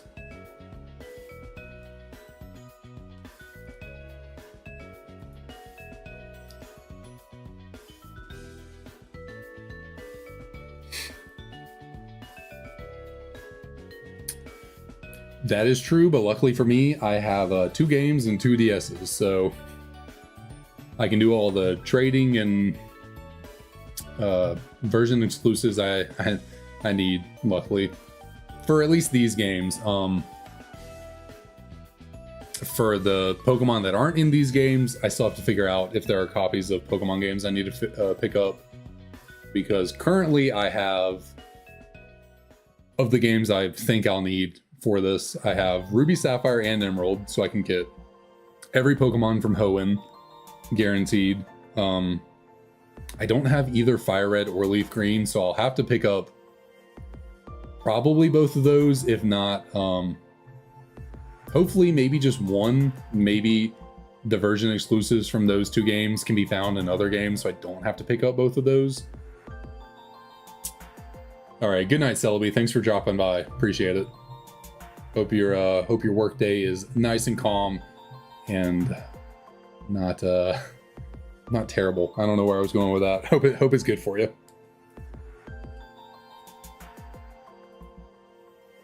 But yeah, so Fire Red, Leaf Green, probably have to pick up at least one of those, if not both.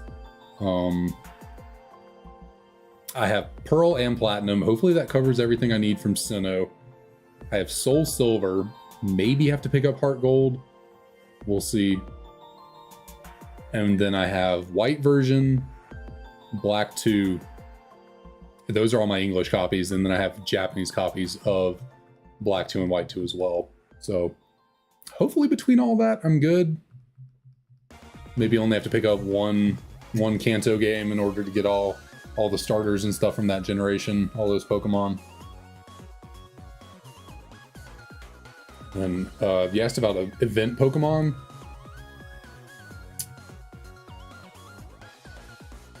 I know there's something like, I know the DNS or whatever it's called in these games.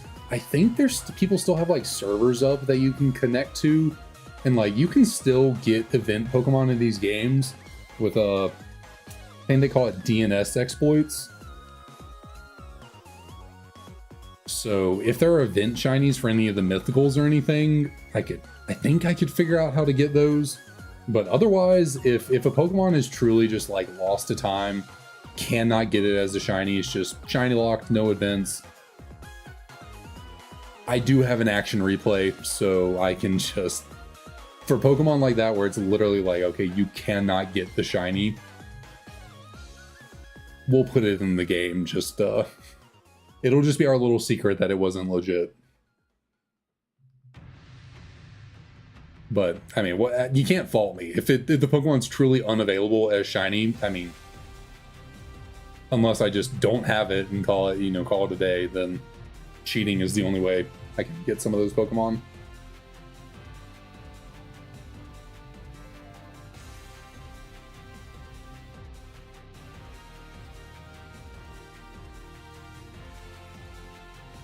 I almost just almost went straight into the resets there and didn't actually check if either of them were shiny. That is how you fail shinies, and we don't need that. No, we don't. Okay.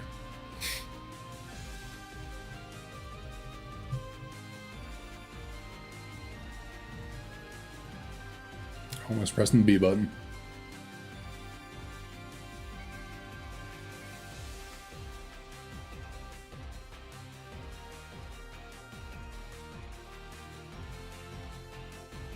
Well, hello there, little Leo. You come to say hi? You want to come up here? Come here. Come here. Come here. Come here. Come here. Why are you backing away? Come here. Come here, crazy boy. What's up, Marcus? How's it going? Thanks for stopping by. And this is the second one. This is my second dog. My second little dachshund. Oh, got me right in the mouth there.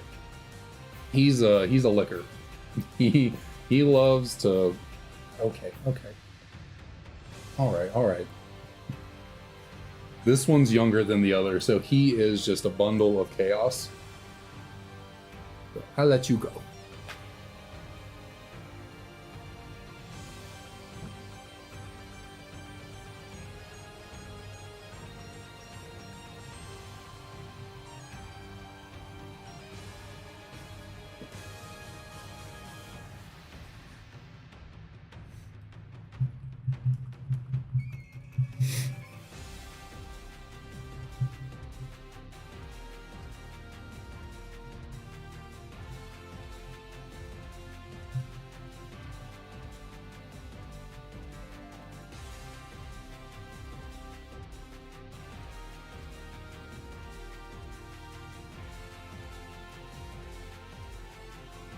Let's see. I think I'm good on battery life across these still.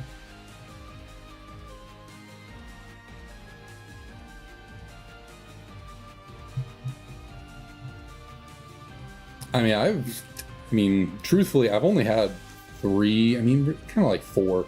I've really only had 3 pets my entire life. Growing up, we tried getting a dog when I was in like middle school, and then it just didn't work. It wasn't even the breed we were really looking for. We thought it was a full-on bulldog. It was like mostly boxer or something else, and it just was not a good fit for us. We only had it for like a month, and then we let my uncle take care of it because he like lived, out in a little bit more area, had a big backyard it could play around in. He was more suited for that dog. And then it was probably 5+ years later, we got our first real like pet for my family when I was towards the end of my high school days. Got a dog, and he's still with us. He still lives with my parents. And then those two little dogs I got are the first pets that are like truly mine. Keep pressing the B button on accident. I did have a fish growing up as well, and that was the only other pet I really had. Which my fish was named Rimmers. It was short for Rimmerade. So even back then, Pokemon was on the brain.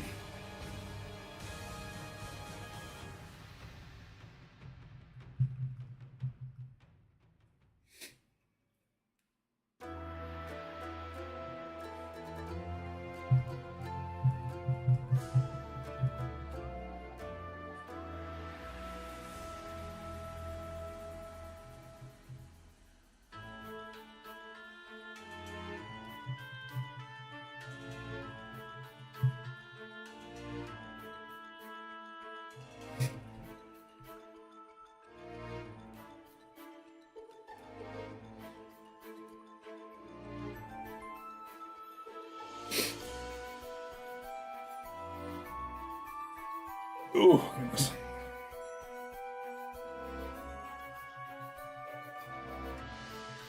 This is a nice, chill little song. Nothing, I feel like I typically went for songs for this stream playlist that were a little more upbeat, a little more entertaining. But there were some of them that, you know, they're just classics. You can deal with the slow pace of them, the kind of lax nature of them.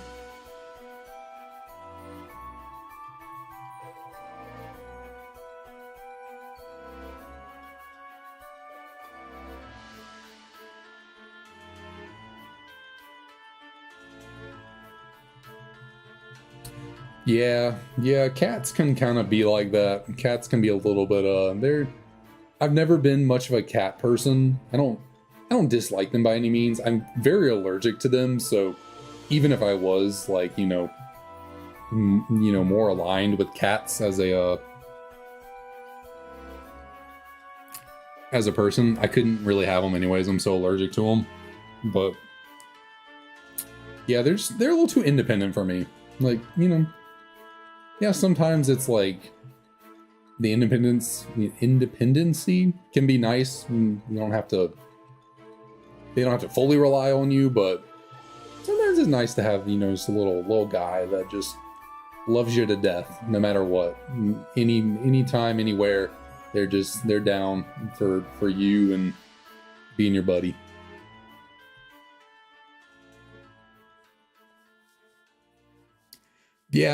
Yeah, cats are, the whole litter box thing for sure.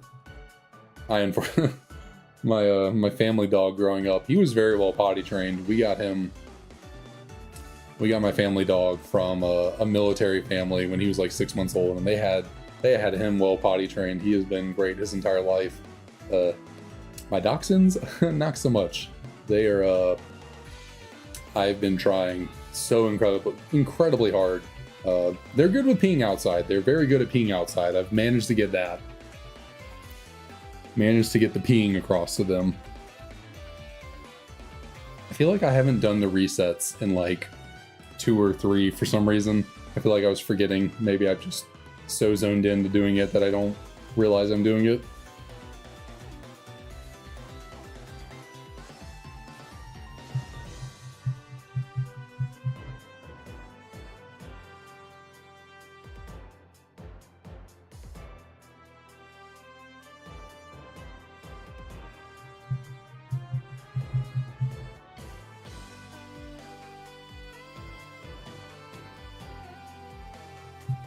Like how I said on the last song, I mostly have upbeat themes, and now it goes immediately into another kind of relaxed, just like lax theme. Not something super high energy.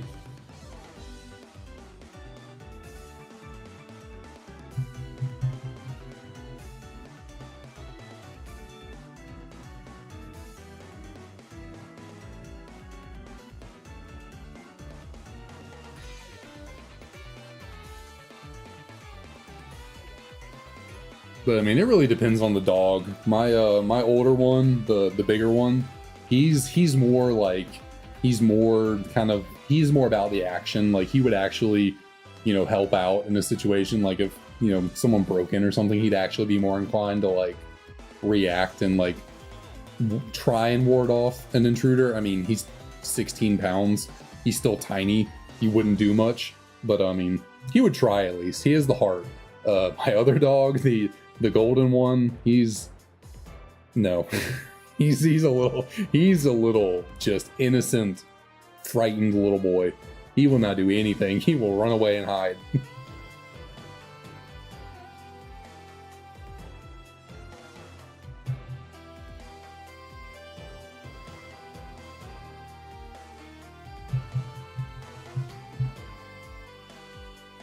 Hey Kai, nah, Kai.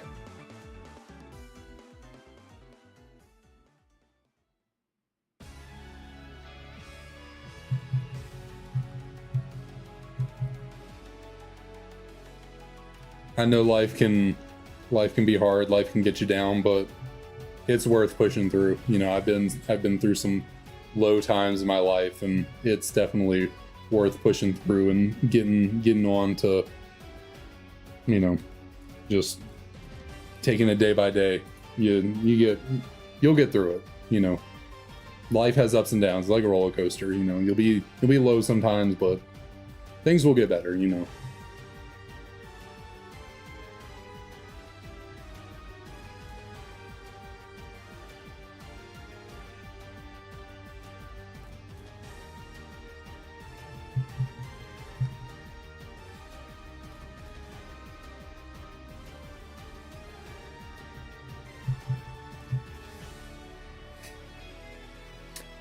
Yeah, I have a couple of Driftvale City remixes on the playlist. I think I have 3, I want to say. One Future Paradox, one Past Paradox, and then one just kind of like general remix. I don't know when they're going to pop up. One of them might have popped up already, to be honest. I don't remember. I think it might have.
Let's see, I honestly have no clue.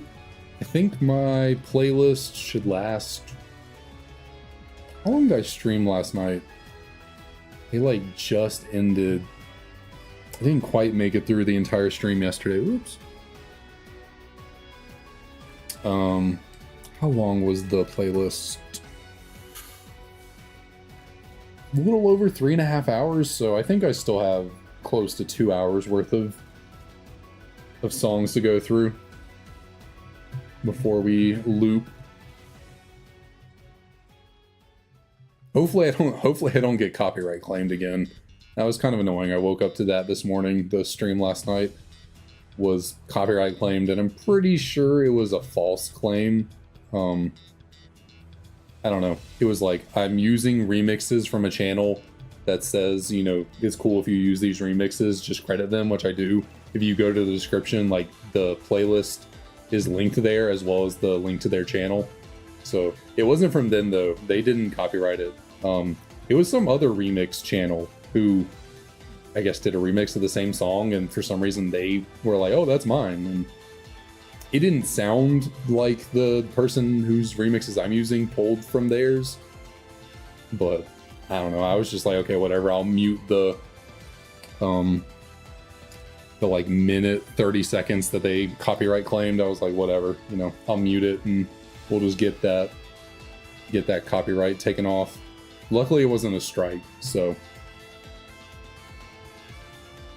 hopefully it doesn't. I mean, if it keeps happening, then I might have to look into more royalty-free music for the background.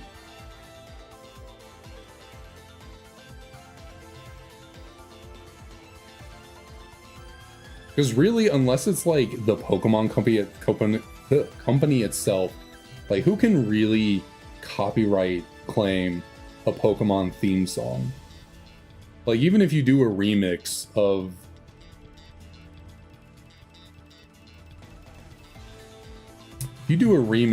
a song that someone else like owns the copyright to, can you even really, like, sure, you remixed it and kind of made it your own, but you're still not the copyright owner of that song.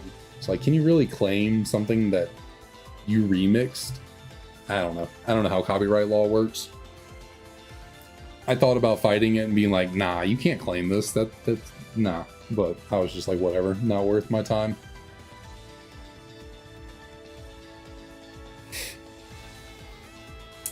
NCS, I don't know if I know of NCS. The remixes I have going on in the background are from Zane. And then I also kind of want to add some Glitch X City remixes to the playlist.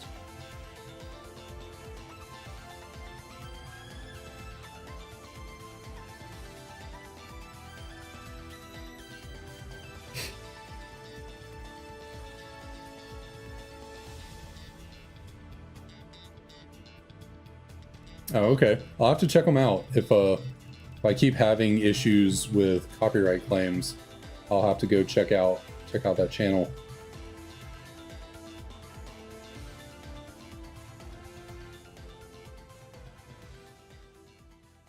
Because yeah, I tried looking into copyright-free music and stuff, and like I found like one channel, but I think they wanted you to fill out like forms and stuff asking for permission to use their stuff, and I was like, it just seems like a hassle to go through and like fill out a form or something for every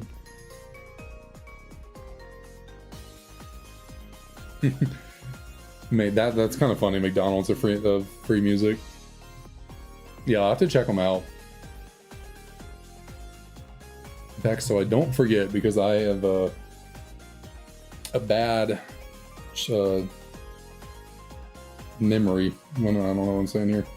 Let's go check out NCS.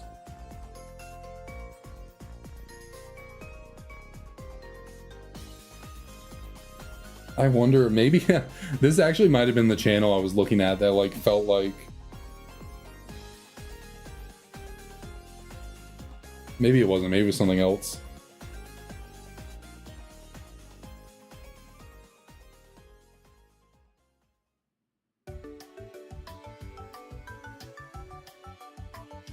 I think it should work. And I'll subscribe to them so I don't forget about them.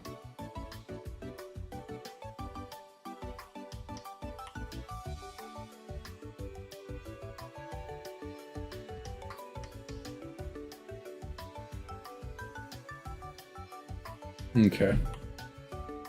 Enough distraction. Let's get going.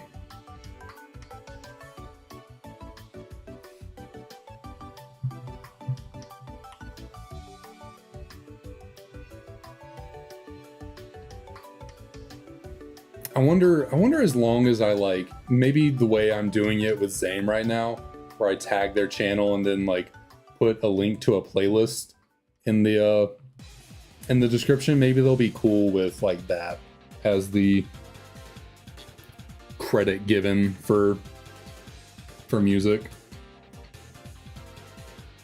And like kind of how I have now, I have the name of, which I don't know if anyone's noticed, I have the name, like the YouTube title of the music that's going on in the background right now, right below me. So if you're interested in knowing what's going on, Right now we have Ronald's Theme Remix from the Pokemon trading card game, which is a collab with Pascal Van Den Boss.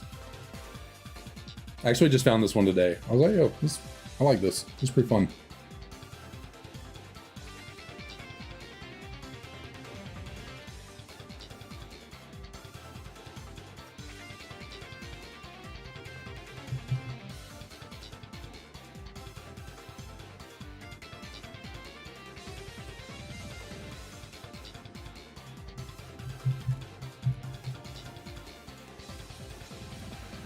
Oh, sometimes I forget when she like does her little pause thing where she like bends over and lowers her hat because she's upset you didn't nickname your Pokemon. Sometimes I think that's when she's done talking.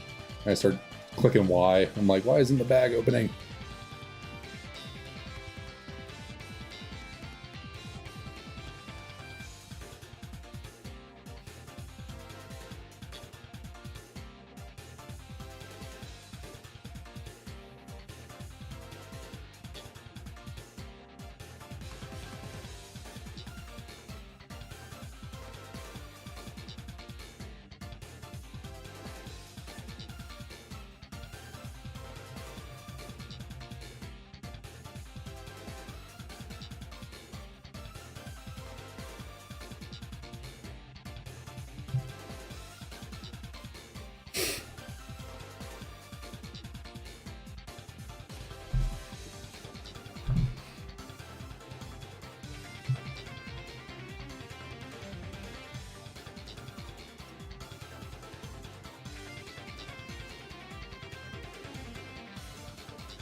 All right, 535. This feels like a good number. I don't know why. 535. Feels clean, feels legit. Wasn't a shiny though. Something about the number was speaking to me. I was like, I really like that. But Tepig did not. Tepig was not feeling that number.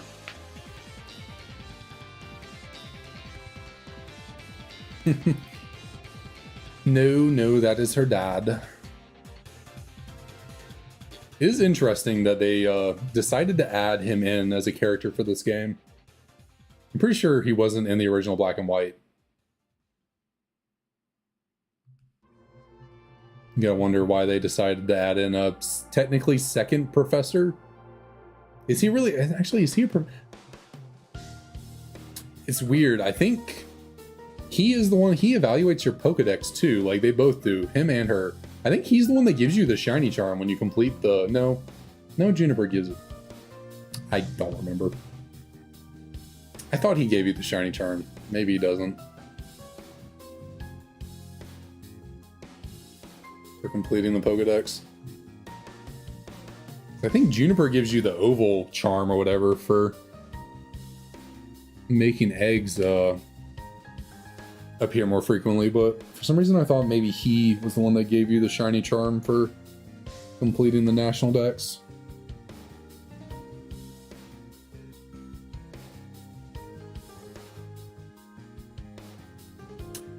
Yeah, it is an interesting change they had. I guess they figure might as well add a new character to the game.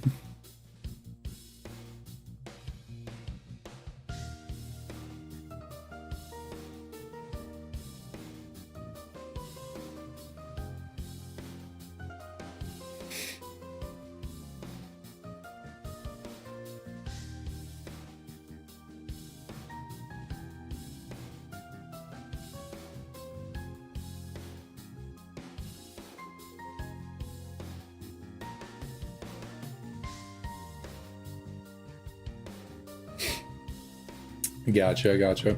Also, it's interesting how you don't actually meet Juniper in person in this game until right before the 6th gym, I think. I think in Mistralton City, right before you take on Skyla, is the first time you meet Juniper in person in this game. And she just gives you a Master Ball. Which I always thought was hilarious. Like, why does she give you a Master Ball before the 6th gym?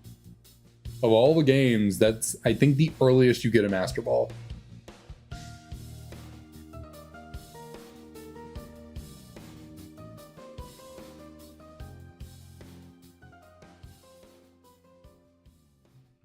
Because like, yeah, Bianca's the one here doing all the professory stuff for us here in the beginning of the game. I know she's doing it on behalf of Professor Juniper, but still, she's the one we're kind of interacting with as the professor.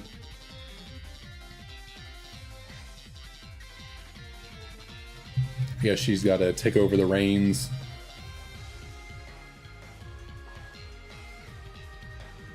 Ah, that's right. Yeah, she does give you a lucky egg in the Miss Stroughton Tower.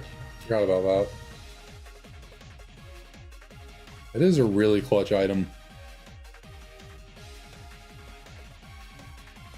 I do like how they did stuff like that in this generation for grinding, like between the lucky egg, which I know is kind of the same thing in previous generations. Lucky egg plus Chansey. Chansey gives more EXP than normal Pokemon. And so that was kind of like, but also in Gen 1 was different. Whenever the lucky egg became a thing, if you could find Chansey, but Chansey was always really hard to encounter. Anyways, in this game, yeah, having the lucky egg plus Audino giving you so much experience is really clutch for leveling stuff up. And it's kind of cool because Audino gives HP EVs, I'm pretty sure. So if you use Audinos to grind up your Pokemon, you make them bulkier. Now, you won't have like speed EVs, so that, you know, will kind of hinder you. Maybe you won't outspeed certain Pokemon you could have outsped with speed EVs, but you can take hits better if you do all your level grinding with Audinose.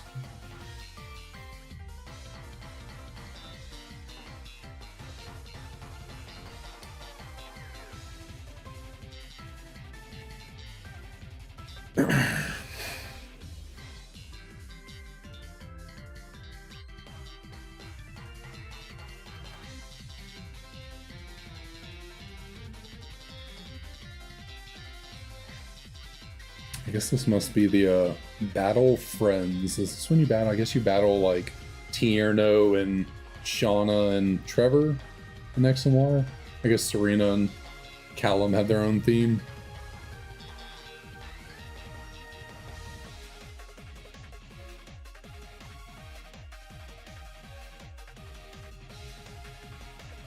Yeah, EV training is also like, in this game, EV training is really easy for attackers, like physical attackers and speed Pokemon, because on the first route of this game you have level 2 Patrats and Purloins, which give attack and speed EVs respectively, and you can really easily just knock out a bunch of them super fast to grind up attack and speed EVs. Really, I've actually I've done challenge runs of this game where I've needed to grind and like know how to EV train and stuff like that. Outside of, I want to say special defense, you can easily get every kind of EV in the first like 2 or 3 routes of this game. It's only the first Pokemon you can encounter that give you special defense EVs are the, ironically, EVs in the Castelia Garden area through the sewer. That's like the first Pokemon available in these games that has special defense EVs, I believe. I don't think any other Pokemon gives you special defense EVs before that.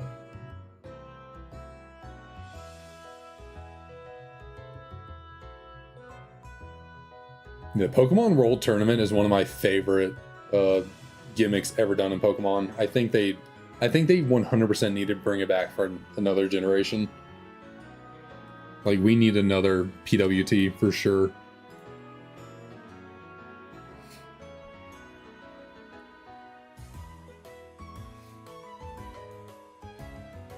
A lot of the YouTube videos, video ideas I have in mind revolve around like battling the Pokemon World Tournament in some way, or like doing stuff with the PWT, because it's just so cool. Like, no other game lets you battle literally every prominent trainer that's ever existed. Like, it's so clutch to be able to battle every champion, every gym leader. I mean, the only champion that's not available in the PWT is Iris, because she's champion of this region. But like getting the battle like Red, Blue, Steven, Cynthia, like everyone.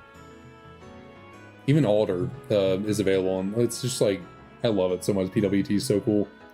And it actually gives like some Pokemon trainers, some gym leaders that are kind of notorious for being weak or weird, unlike Faulkner from Johto, gives them pretty cool and stacked teams.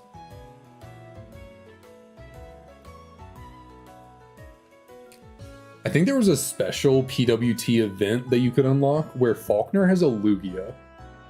Obviously those kind of events are lost to time now, but I'm fairly certain there was a like crazy event you could unlock at some point where Faulkner had a Lugia, which seems crazy.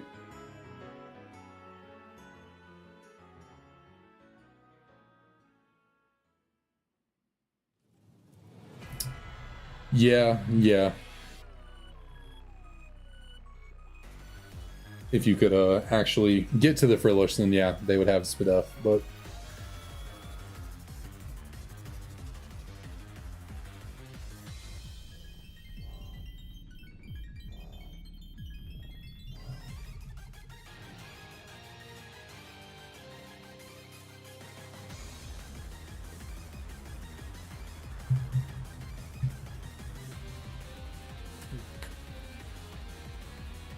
I don't know, my thumb started cramping right there. I'm not even using my thumb. My thumb's just sitting here, and for some reason I had to like pop it. I was like, what's going on? Why is my thumb feeling like that?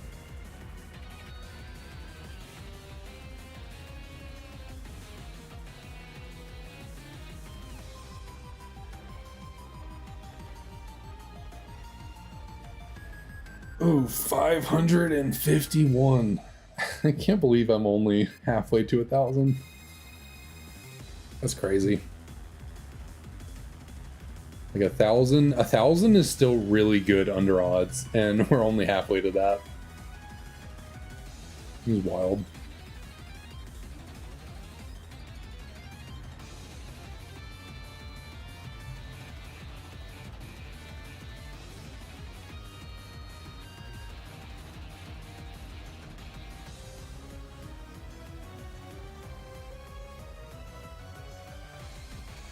I probably should start preparing backups of the little Tepig gif I have going on above me right now.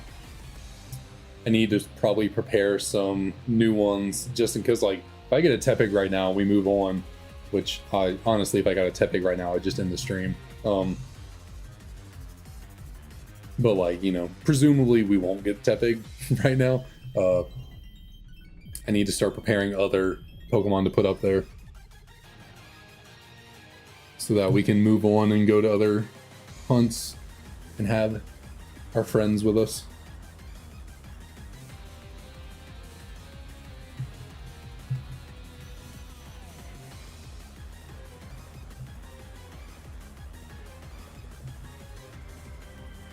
Getting a lot. I need to get like a foam little pad to go over the corner of my desk right here. I'm getting lines in my arms from resting them on the desk so much.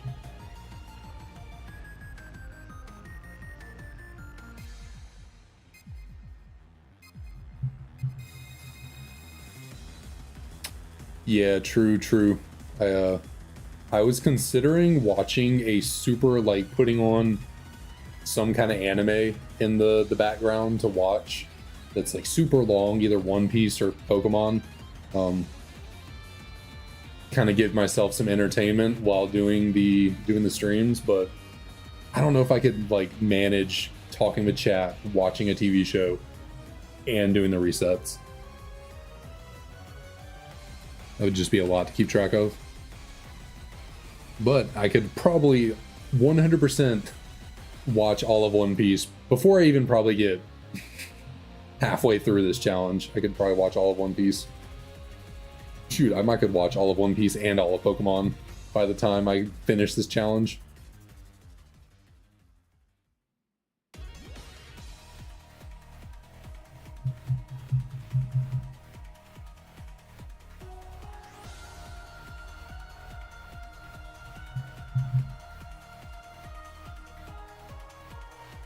Yeah, One Piece has, I think, close to 1,200, 1,100, something, 1,100. Yeah, a lot.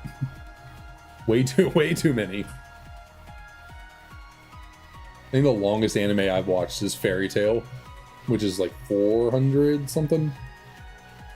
I have not watched any Dragon Ball, Naruto. I mean, I've watched a decent bit of Pokemon, but that was all like when I was growing up, and I don't really remember a lot of it, and certainly did not watch all of it or, you know, every episode from every season.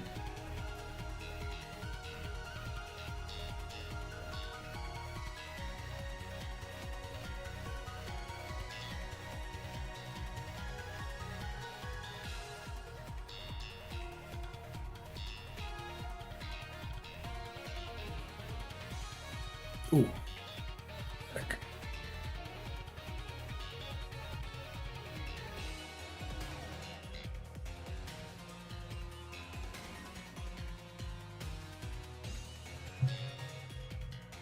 Yeah, it is wild how many episodes of Pokemon. I mean, Pokemon just pumps out media.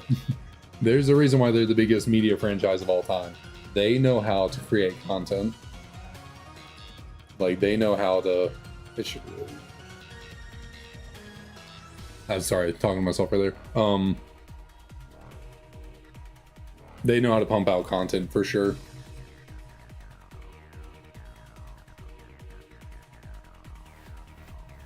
Oh, I didn't mean to talk to her.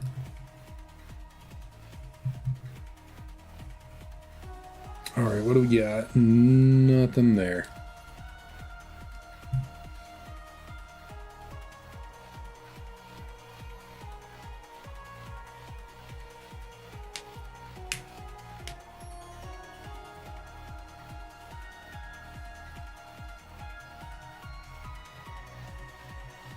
Yeah, I watched, I mean, growing up, I watched all of the first, you know, Kanto League, Indigo League, at least all that I remember watching. I don't know if I caught every episode on TV growing up, but I feel like I did.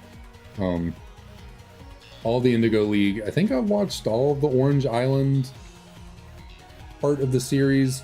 I watched most of the Johto saga. Where were you? There, something like that. Oh, definitely not like that for sure. Oh, did I think I messed up the camera a little bit. You need to be angled down like this. Angle down even more. Whoops. Not okay. Shoot, I almost did it again. Jesus. Come on. We want like right there should be good. Okay. Watched most of Johto, most of Advanced, and then I think I got into like the Diamond and Pearl portion of the anime, and that's when I stopped watching.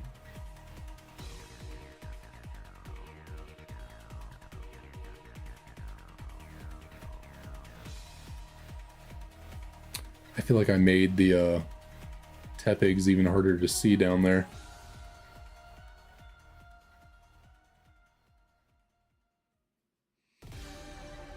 It is kind of funny that I don't know. The bottom screen was a lot easier to see yesterday when I had this set up. I don't know what I did differently with my camera settings today, but yeah, you cannot really make out what the Tepigs look like. You'll just have to rely on me really to react to them being shiny. I could probably find something to prop these up on so you can see the bottom screen better. I just gotta figure that out. Have that worked out for the next stream.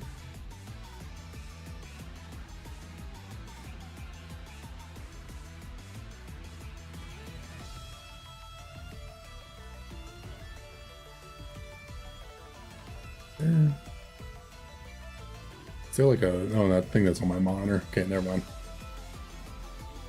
I was like, thought there was a streak or something running across the camera from when I dropped it, but I think it's just my monitor.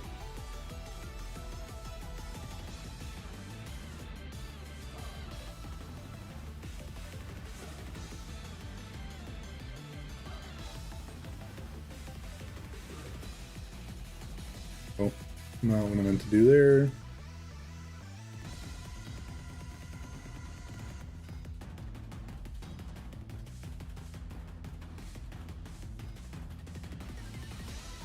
All right, I think I think I'm gonna go to 500. I think I'm gonna go to 575. That's where we're gonna call it a night there. I'm gonna get to 575, and then that's where we'll end it.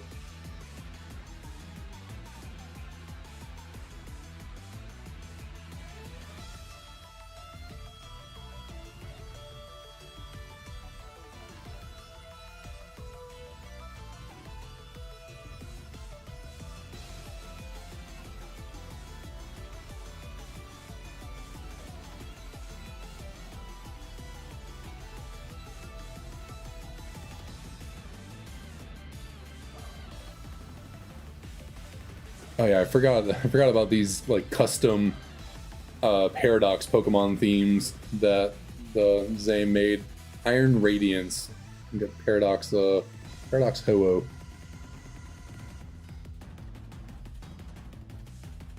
Oh, need to click you.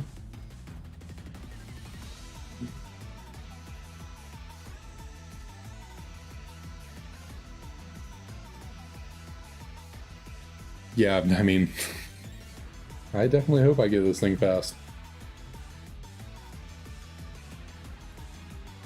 But like I was saying earlier, you know, there has to be at least one or two Pokemon where I have a really easy time finding them. Like it's a super short hunt.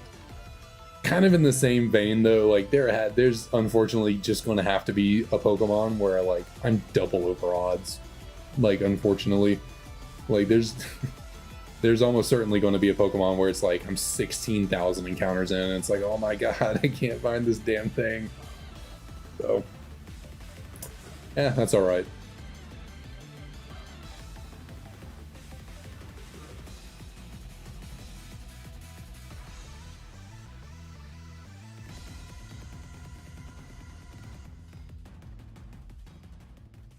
Nothing here.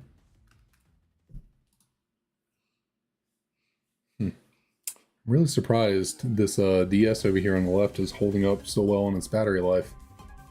I'm kind of starting to, I don't know, the two new DSs that I bought for myself for this challenge, they're Japanese models, I'm pretty sure, and the other one I have right here on the left is my, I wouldn't say childhood, I've had it, you know, for a long time, had it since high school. A friend lent it to me and never got it back.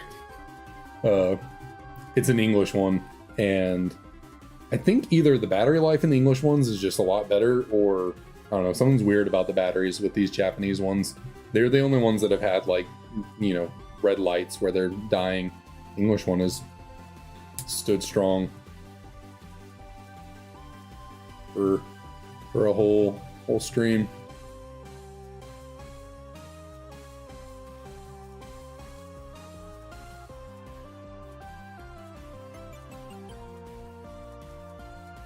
Oh, we ran through our playlist and it did not restart.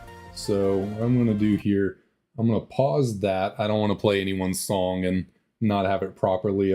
We did play a minute of that, so hopefully they're okay with this. And I need to go back and find my playlist.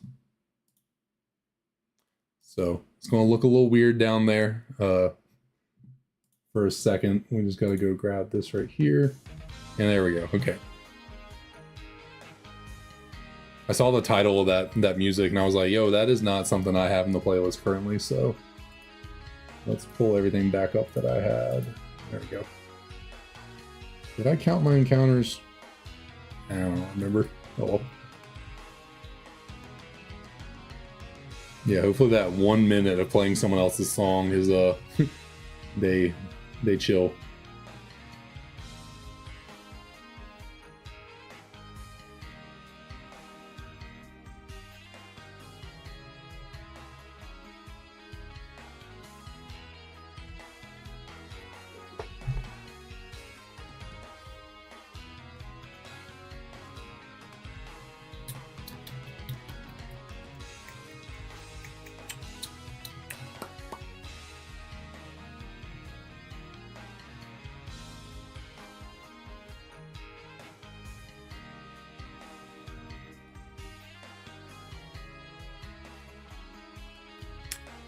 All right, we got 2 more resets, 4 more encounters. See, can we end off this stream with a bang? Can we ride off into the night with a shiny little mustard gold Tepig?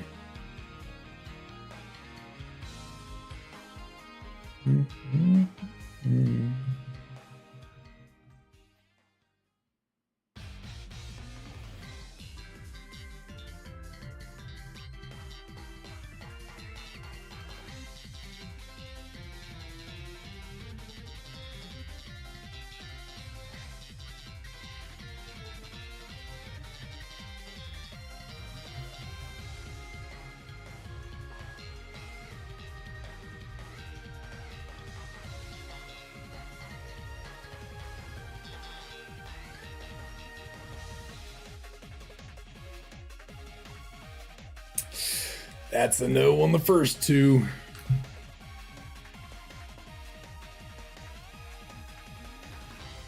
But I believe in the last two. These are the ones.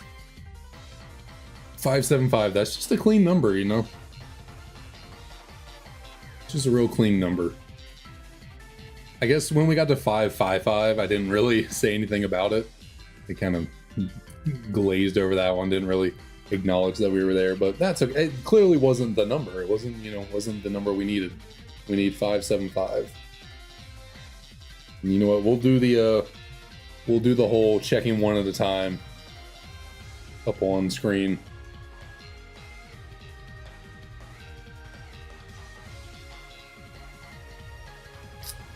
So let's see. We'll get out of here. Yeah, Bradley, not it has not happened yet. So let's see. I think we're gonna check the English copy first this time. So let's see. Do we have a shiny Tepig over here? Oh, wrong button. There we go. All right, shiny Tepig on the English for encounter 574. Nope. What about over here on the Japanese? Oh, I guess we'll put you over here as well.